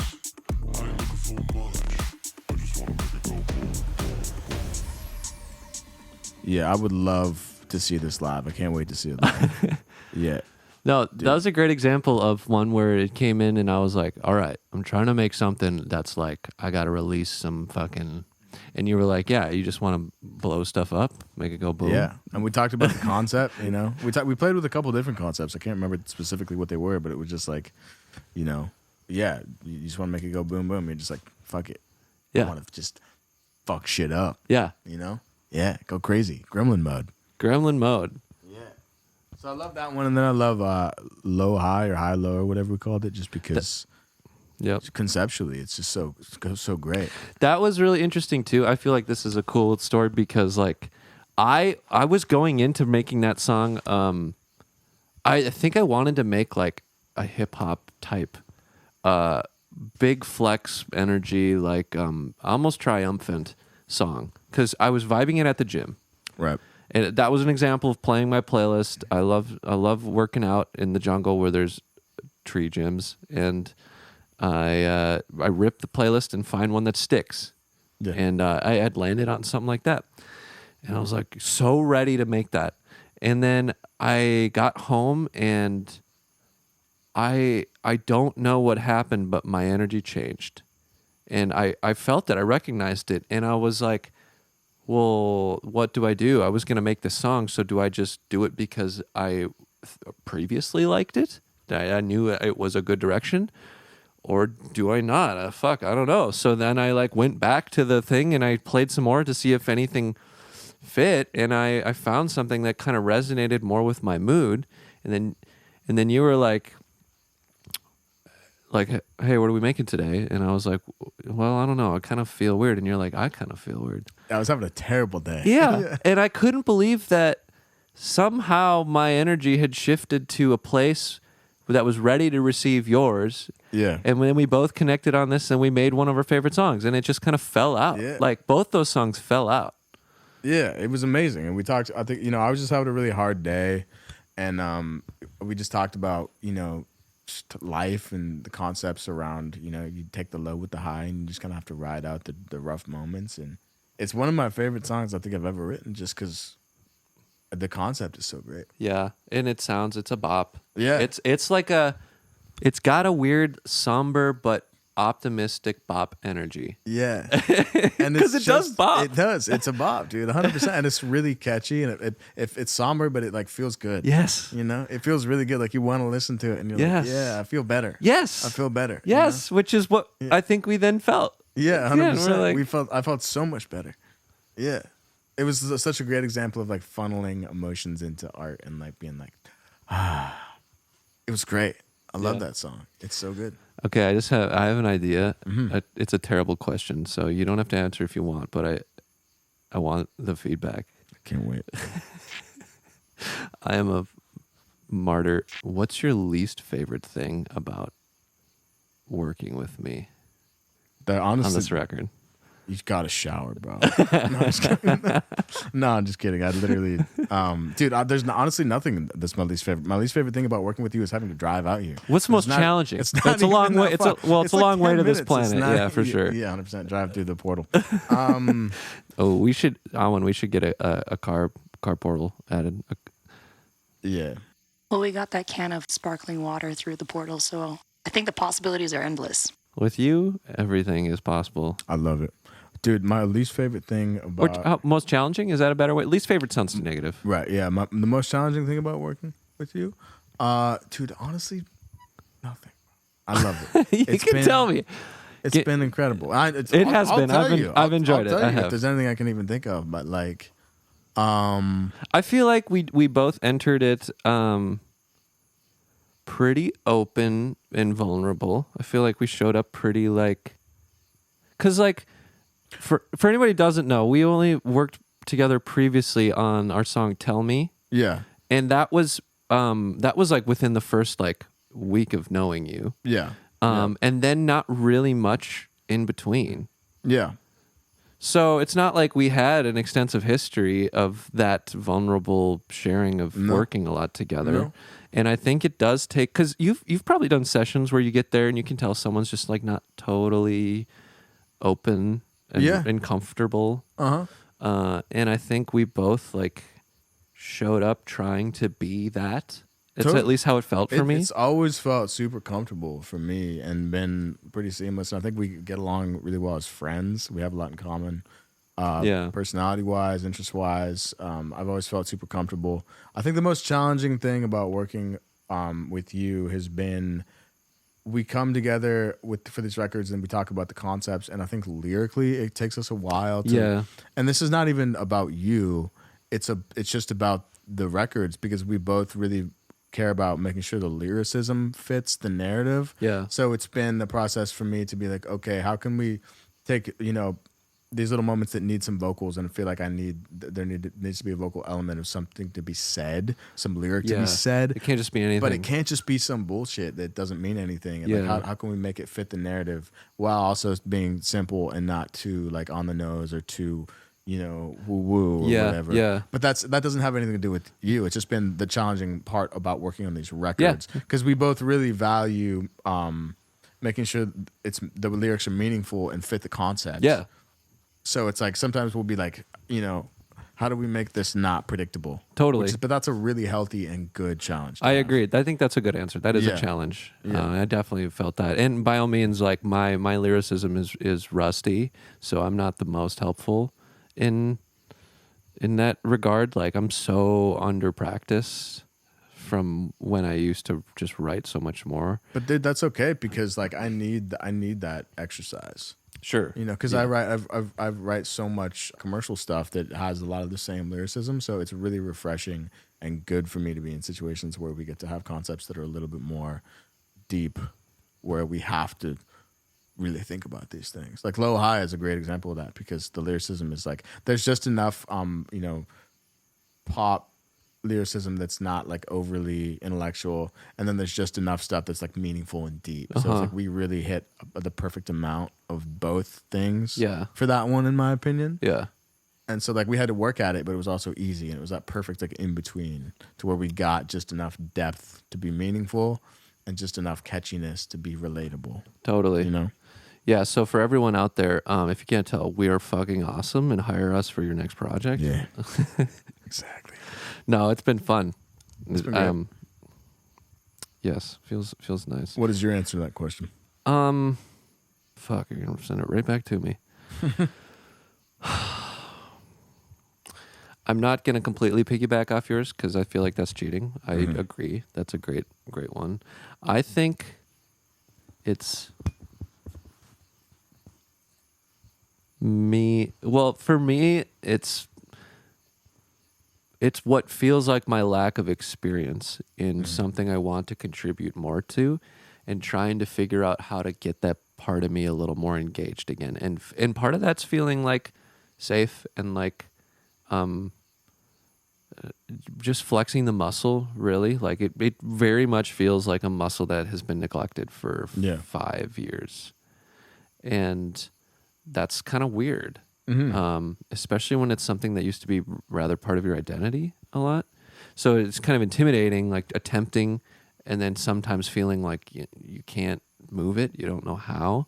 But I do think there's times where I feel like I've gotten good feedback and we've gotten somewhere, and it's been collaborative, which has been totally helpful for me. But sometimes I'm like, fuck, I don't know how to appropriately contribute. That's my own thing on that.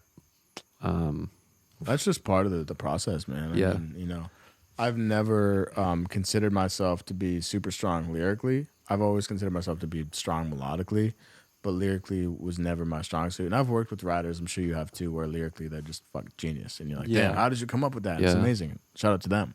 But I've never identified as that. But I have gotten better just through a process of doing it and all these things we've talked about where, if you write 20 songs and you're like, I keep using the same words. I keep using the same melodies. How do I now level up? You know, the more you do anything, the better you get at Yep. it. So it's just the best advice I give to writers, and the philosophy I try to implement is just never be afraid to share things, even if it's stupid. Totally. Sometimes my favorite lines are just like dumb lines. Well, yeah, you never know what's gonna inspire someone or trigger a thought. So, like, yeah, you should be vulnerable enough to say what you're thinking for the sake of what you're there to do is essentially connect and create something. And you can't create something well unless you're connected. So, like, say whatever. Yeah. But it's just like one of those things. The more you do it, the more comfortable you get. The more you develop neural pathways in your brain, and with the lyricism and things that, you know, ways to think that bring more creative words and stuff. And also sometimes recently I've been analyzing lyrics to songs that I really like, and like sometimes they don't really even follow a formula. Like there is no A, B. It's just like sometimes there's no rhymes, and it's just like all slant rhymes, or like there's no rhymes at all, and it's just Matt Healy fucking just saying anything he wants. you can get away with a lot. You really can. It's true, yeah. Yeah. You gotta say it with conviction. Yeah. Just gotta be all in on the idea. Like, and also have a British accent, I guess. But Yeah. like those guys in that song, those British dudes. Yeah. Dynamite, All Night Dynamite. Yeah, Sad Night Dynamite or whatever. Sad Night Dynamite? Yeah, I think that's it. Sad Night Dynamite. Sad Night. Night Sad Dynamite. Night. Yeah. Crazy name. That's a great. Yeah, usually we do what you've been listening to. That's a good. I don't know if you've been listening to that, but that's a good plug for check that out. Yes, check out Sad Night Dynamite. They're really unique. They're very strange. I've been listening to Architects. Just dropped a new record. They're a metal band. They're like metalcore. They're super sick. It's like modern production with some EDM elements. I love Bring Me the Horizon. They are incredible. Their new record. Have you listened to? They have a new one. Like Well, recent? it's not new. But Okay. It's from, depending on how recently you've listened to them, I think they dropped it last year, if I'm not mistaken. Oh, I probably haven't heard it then. This one? No, Posthuman Next Gen. It's incredible. really. Love it. One of my favorite records the past couple of years. Amazing. Metal, EDM, drum and bass, craziness. Like, Wow. wild. They've always delivered. Their records always feel mature. They always feel like fresh in a way that they've, I don't know, just like added Dude, new shit. they've like inspired the next generation of not only metal artists, but also EDM artists. Because Yeah. EDM artists is wanting to do more metal stuff now. And Yeah. Bring Me the Horizon just dropped this record where they're incorporating all this drum and bass and electronic sounds. And so now metal artists or EDM artists can just be like, we can do this stuff. Yeah. And it still feels like you play it in a live, you DJ it, and it still hits like crazy. So I love them. Wow. A lot of William Black, William Black. you know. Uh-huh. Trying to make a lot of that kind of stuff, so I've just been kind of studying it. The new Millennium album, listening, trying to get some of his, see how he's merging the sort of metal and rock stuff. Yeah. Bad Omens, yep, love Bad Omens. New stuff. Bad Omens is good. Been listening to a lot of metal, a lot of house, some Dom Dollar. Dude, I did see on the internet that he has a song with Kid Cudi No way, coming out. that's gonna be wild. That's pretty sick. Dude, I was thinking about this too. Like, I was thinking about how can we merge more rap into some of these genres. I mean, I'm into that. I have always had, ever since Hoodie Allen and fucking, what's his name? Macklemore. Yeah. I have been into like that, like hip hop. Like, I guess, can I call that hip hop? I don't know. White boy hip hop. It's white boy hip hop for sure. But I actually, well, I suppose before that, Atmosphere. I'm from Minnesota, so Atmosphere was big, and that was something I liked in high school. So Yeah. I've always had this soft spot for hip hop, and even then, you know, having a little bit of your Post Maloney type trap hip hop, still white boy hip hop. Yeah. But and then. And just rap, just fast wordplay rap has always resonated with me. I think my lyricism style tends to be a little bit more on that side of quick, successive stuff. And I went through a huge 21 Pilots phase. Right, And I tell me feel about like that. they're into that. I have actually been rediscovering them a little bit. So like that's been a cool thing. So yeah, whatever that energy of those genres is.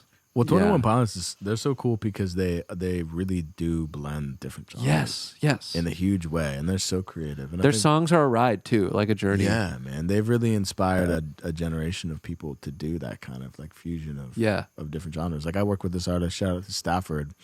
I produced his most recent album, and he's super inspired by them. And like we worked on a couple songs where, dude, it was like there's like 5 genres in one song. It's like metal, and then it goes into rap, and then it goes into gospel, and like it's so cool. Wow. Yeah. With Stafford, I believe the EP that I produced and wrote with him is called Raveyard. Check that out. Raveyard. Whoa. Shout out to Stafford. It's really cool and unique. Yeah, That's but a very cool 21 name. Pilots. I'll show it to you later. It's cool, man. It's very different. But I appreciate it. Yeah. It's like that name makes me want to immediately pull it up and be like, what is this? Yeah. Like, what does this sound like? Sounds like a raveyard, man. Is it Spooky rave music. Some of it.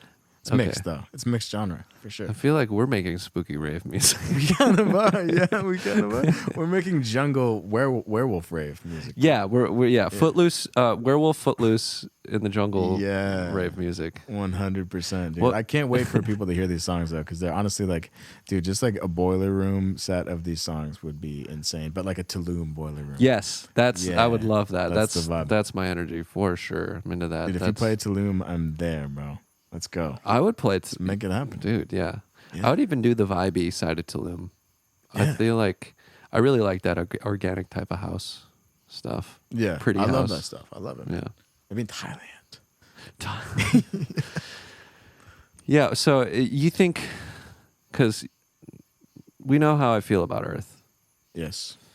Europe was cool, but it's a lot. It's fast. It's loud. Europe? Is Thailand not like that? I think Thailand is like that, depending on where you go. If you go to Bangkok. it's Is like that where you would go? I would go to Bangkok. That's the big city. You know, that's where all the crazy stuff is. And then you go to Chiang Mai, which is up in the north. It's in the mountains, so you get a lot more nature Mountains, stuff. I like that. You get a lot more chill, beautiful, serene nature stuff. like It's a lot that. more relaxed up there. Bangkok is, if you want to relax, you don't go to Bangkok. You can go to the islands. There's a bunch of different islands, the PP Islands.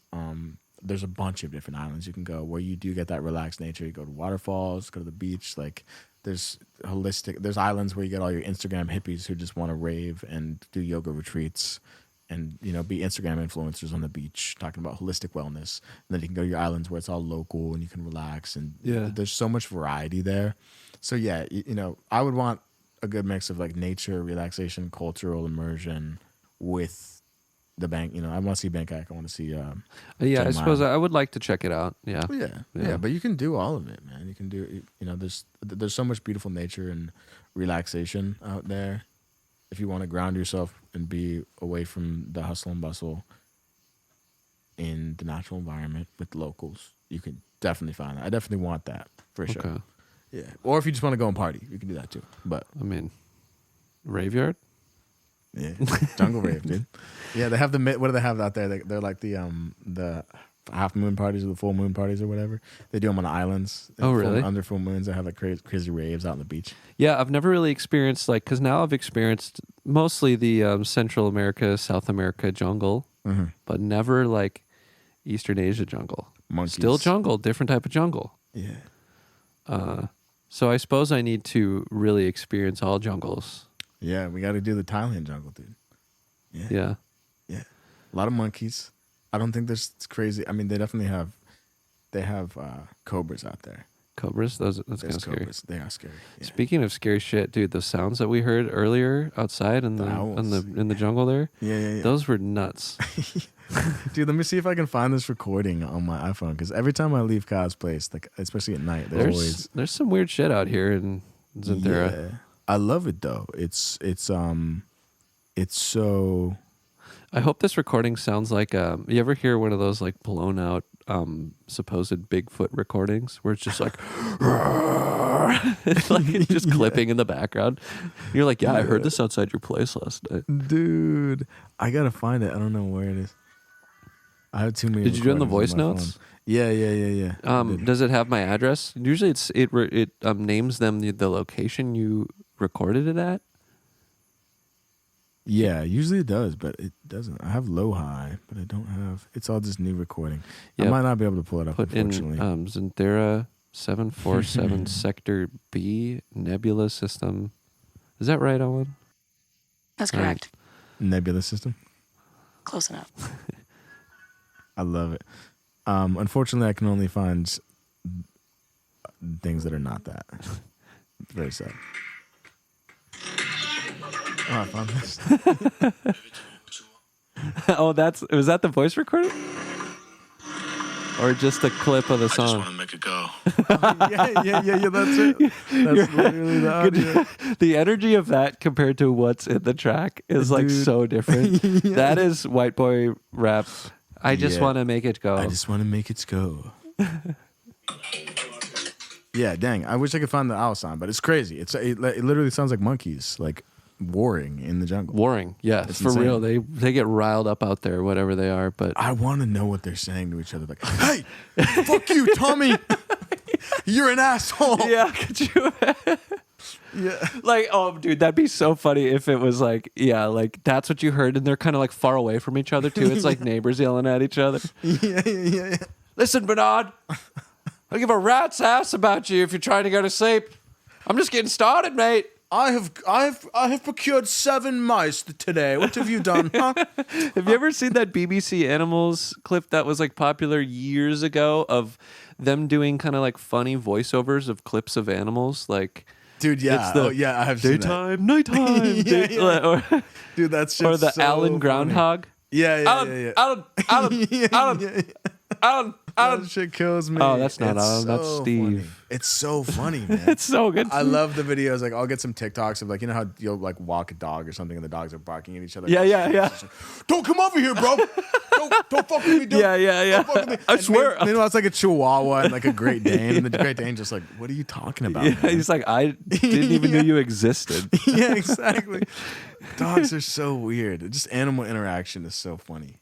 You know, even cats. Like you have a Dude, good cat. the wild one Sadie found, she's a trip. Well, today I went and like I thought I was winning her over, and she like started walking over to me, and I was like, "Oh, hey, I sweetie." think that every day. And then she like brushes up, and then she goes, "Skeeter!" And she starts like swatting me randomly, and I'm like, Yeah, and she I thought morphs. we were cool.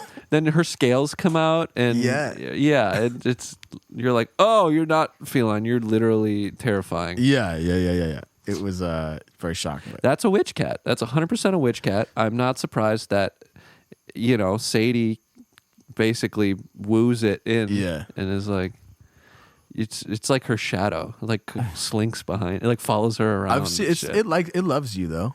She loves you. I think it does. Well, in the beginning, she was super like she wouldn't even come near us, and then now she's like she was in your lap today. Yeah. You know? Yeah. She let me. She like came up to me. You know, It's Even though she getting swatted better. me. Yeah, well, She's getting right. better. It's like every day is like you just don't know what you're gonna get, and Yeah. that's I guess that's life in it. True that. Dang. Dude, I used to work at a doggy daycare When when I lived in Alaska. high school? No, I was like 19. Oh. So like I don't know if I ever told this, Kyle, but like No. I bought an RV when I was 19 because I was going to drive it down from Alaska to LA where I was going to move to at the time. And I had this crazy idea to buy this RV and then do this crazy road trip that would be the road trip of a lifetime. Yeah, I did not know this. Yeah, dude, I had a full ass. I bought this old RV from like the 80s or something. It was an old hunting RV. I'll show you a picture. And it was a piece of shit, dude. It had like bloodstains on the rug on the inside because it was used for a hunting RV. And so me and my stepdad, we like completely gutted it. We put a new engine in. We put new everything in. We tore out the rug, new wood, like the whole shebang. I bought this thing for like $3.5 grand, and then I put, I don't know, maybe $4 grand into it, like new engine, new everything. And yeah, how did we get here? We were talking about something. I'm trying to remember where I was going. with this. Fuck, now I've forgotten. Awen, have you been Oh, paying- doggy daycare. Oh, doggy daycare. Yeah, yeah. So I'll That was stare. not- I'll I spare forgot them. that so fast. Anyway, I'll give the spark notes. Me too. I know. So basically, I bought this RV. I was going to travel with it. I traveled all I over can't wait to see where Alaska. this is going. Alaska with my best friend. And then this RV, this piece of shit kept breaking down on me, dude. Like, it kept breaking down. I just had to keep shelling money into this thing to get it to work. And then finally, like, I saved up a bunch of money. I was working at a restaurant and a grocery store at the time. Saved up a bunch of money. Finally thought it was ready after it broke down on me for like the third time.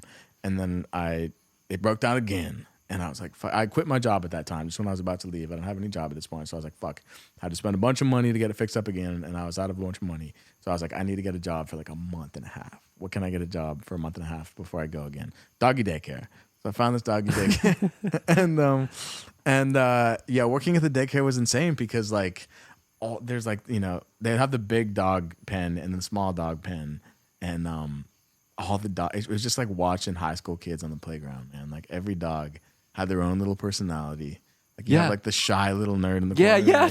Like this dog would just like sit in the corner and be like, Yeah, totally. and not know how to interact with any other dog. Yeah, I can totally see it. And then you'd have like the dumb jock dog who's just like, just super happy to be there, and just The jumping all jock over dog. you, and doesn't have any awareness of his personal space or boundaries or anything. And then you just have like the annoying dog that everybody hates. They're just like, oh, fucking Mickey's here today. You know? Like, just so unlikable. He has no chill. yeah, exactly. And then there's the dogs that everybody loved. They were just so sweet. And like the pit bull that was like a little misunderstood and kind of dangerous, Yeah. but he loved people. Yeah. But he'd always fight other dogs. And Yeah, and how trauma like affects him too. Like I don't know what this thing's been through, but you can tell she's the cat. hurt, Yeah, traumatized. She's in survival mode only. Where Like, did Sadie get her? I don't know, the jungle. The jungle? She survived the portal, though. This is the RV. I want to see. Oh my God, this is picturesque. Yeah. It's out in Alaska.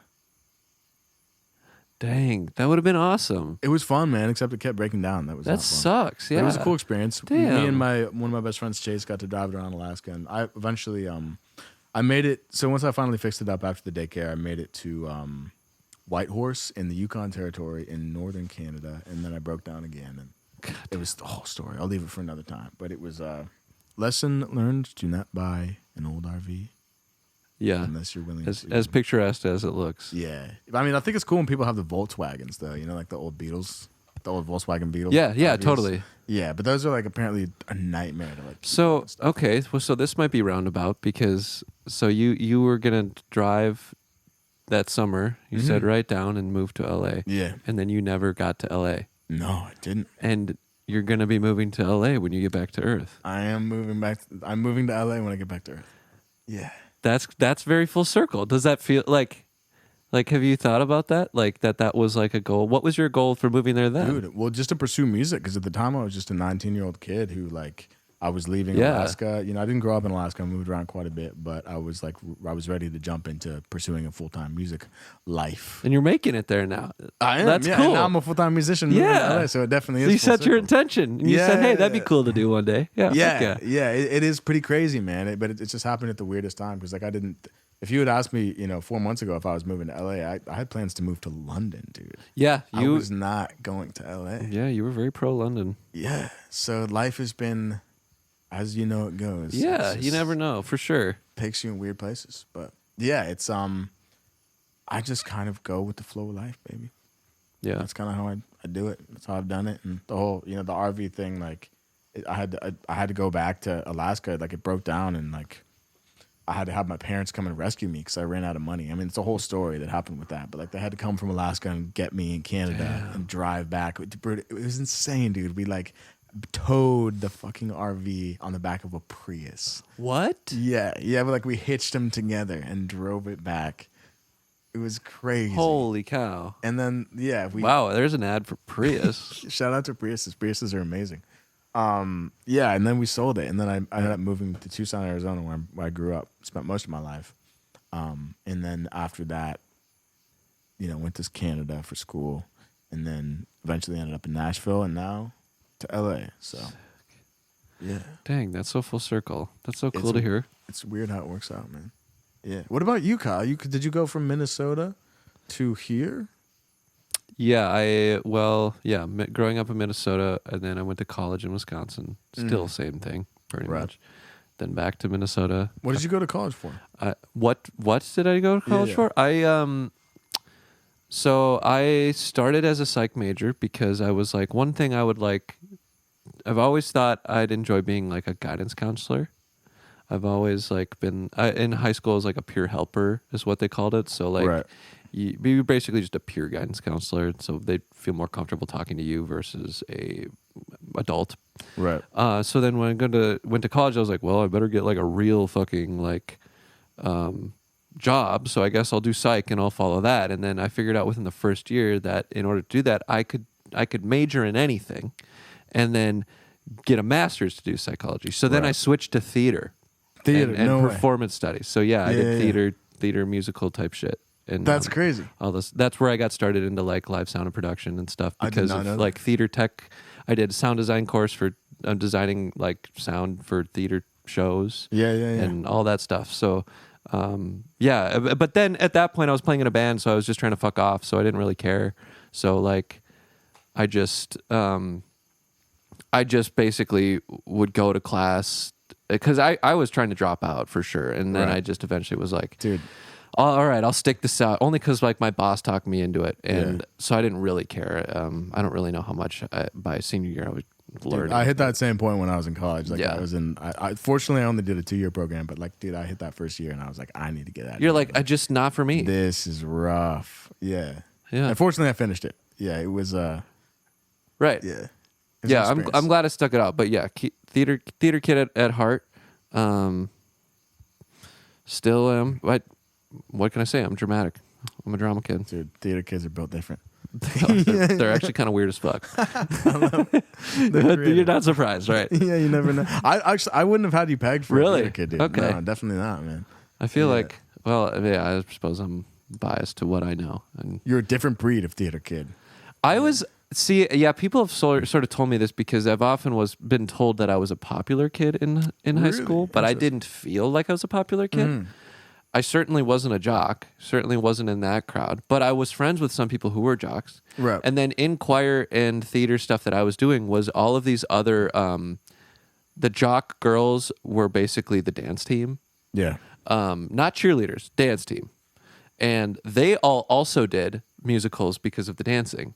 So you'd be friends with basically the cool girls because you were a theater choir boy, which automatically connected you to the jock kids. Right.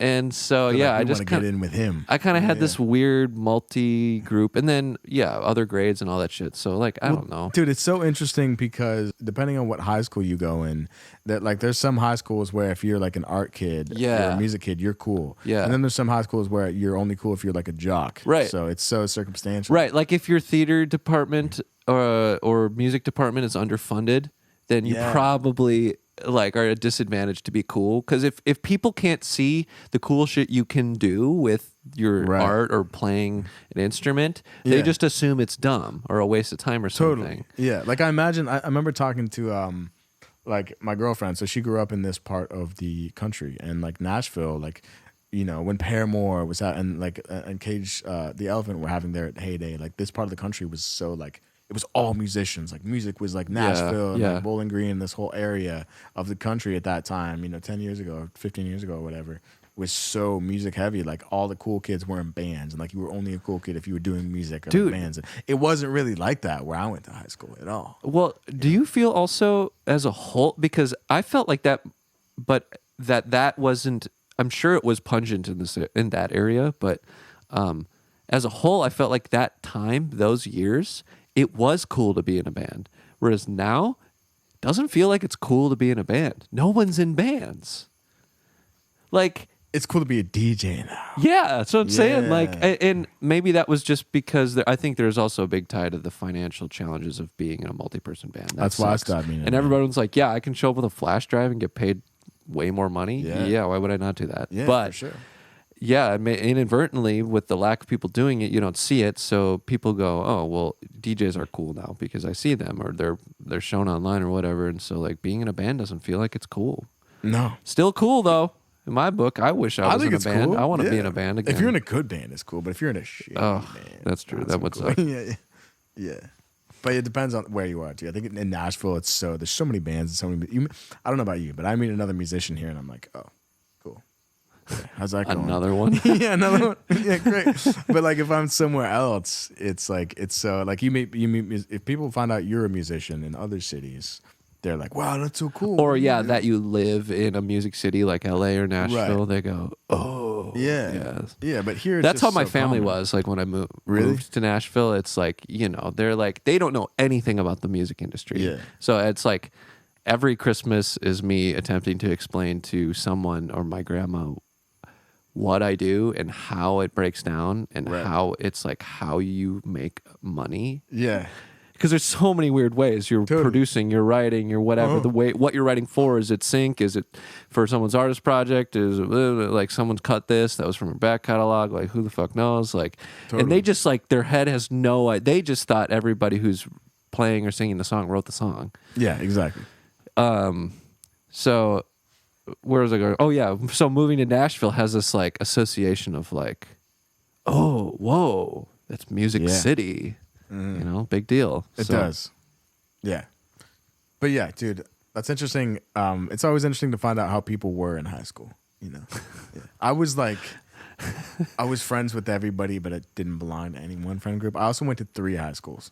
So I was like, that's tough. Yeah, I was always like the new kid, like I did sports and I did music. So I was cool with like the weird stoner music kids. And I was cool with like the bro-y jock kids. Yeah. And now I'm both of those things. Yeah. I'm all of those things. Yeah. I also made movies. Did you? Yeah. Like you were with the director of Film Kids. I did take a course because we'd only had it for seniors. But the first few years of high school, before I got into theater, because I got into theater in the back half, I made movies with my friends. Cool. And so that was kind of that was sort of like a weird thing. Like, quirky, bizarre thing.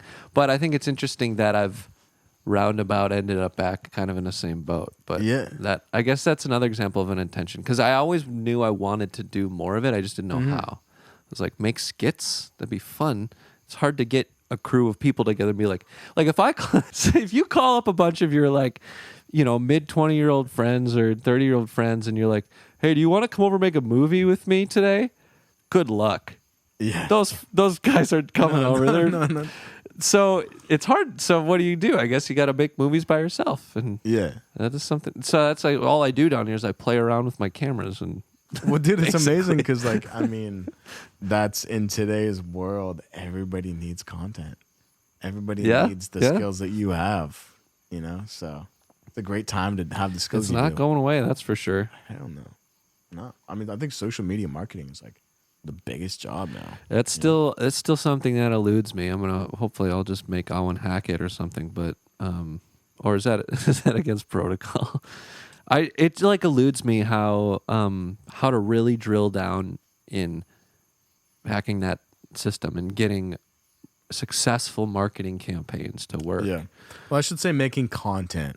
Because making content is one thing, and then like marketing efficiently is a very different thing. Like strategically, but like everyone needs content. True. Yeah. I got a big back catalog of content. Yeah, the marketing stuff. I don't even know where to begin with that. It's. I'm also too emotionally attached, right? Like, whether it's because your art means something to you, so you don't know how to look at it objectively, or in a good way, you're just biased as fuck and you think you're great, which is great, but like you do need some type of objective perspective to strategically get it to the people that should be getting it. And if you can't like see it from that perspective, how could you do that? But like, again, just tack it on the list of everything you got to be and do as an independent business owner and creative. I have a friend who has been, they use ChatGPT to come up with marketing ideas for them. I don't know if we talked about this already. No, but my uncle said the exact same thing about his CPA firm. Is he goes, we just use ChatGPT to come up with ideas. And I'm like, that's like cute. Also, that's smart. It's smart. Yeah, it's super smart. I mean, they even use like ChatGPT to come up with Instagram captions. Oh, So, totally. come up with a funny caption, and it's amazing. But it's also interesting because it's like, at what point do we just stop using our brains to think about? Oh, I anything? actually was thinking about that. Hopefully this doesn't turn into a rant. And Awen, this has nothing to do with you because you are a sweet baby angel, and love you. You actually are very helpful. Because you're advanced compared to some of the stuff on Earth. But the laziness, because when I use it a few times, you get what you're looking for. It's like Googling something, but faster, because you don't have to sift through a list of Google, right? Just like I can say, like, "Hey, Alan, what's that Coco Bodolo band?" I don't have to sift through all the results and determine which. Oh, I meant Go Bodolo, right? It just does it for you. So it's a fast Google, and that's sick, right? But as soon as you're typing like, "Hey, what should my caption be to optimize like whatever?" that can be helpful, but it's just shortcutting you faster and faster and faster to more and more things that your brain's just going to go, "I don't got it." Like, just ask it. I don't want to think about this. Yeah. And so people adapt so quickly that what's the laziness factor going to end up like in a couple of years when we adapt to the ability to just quickly ChatGPT anything? It's like at least Awen will be like, well, let me raise this question and tell you, because I know about you and like what your goals are and shit. You can have a conversation. I know, I love that, and that's such a great point. Like, I think it's so fundamental to be able to have a conversation with this thing because it makes you have to use your brain instead of like, especially with reading things. Like if you just read things, you're just like, I'm just like, oh, like I've actually been using ChatGPT recently for political questions that I have. Trying to figure out what's going on in the country. Dude, and that's I'm like, dude, a good idea. What is this is going to do? What kind of repercussion does this have? And I look it up, and then it kind of spits out facts, and like, because everybody has biased opinions politically. Yeah. But then if you just ask straight up, like, what's the actual accurate information about this thing that I'm wondering about?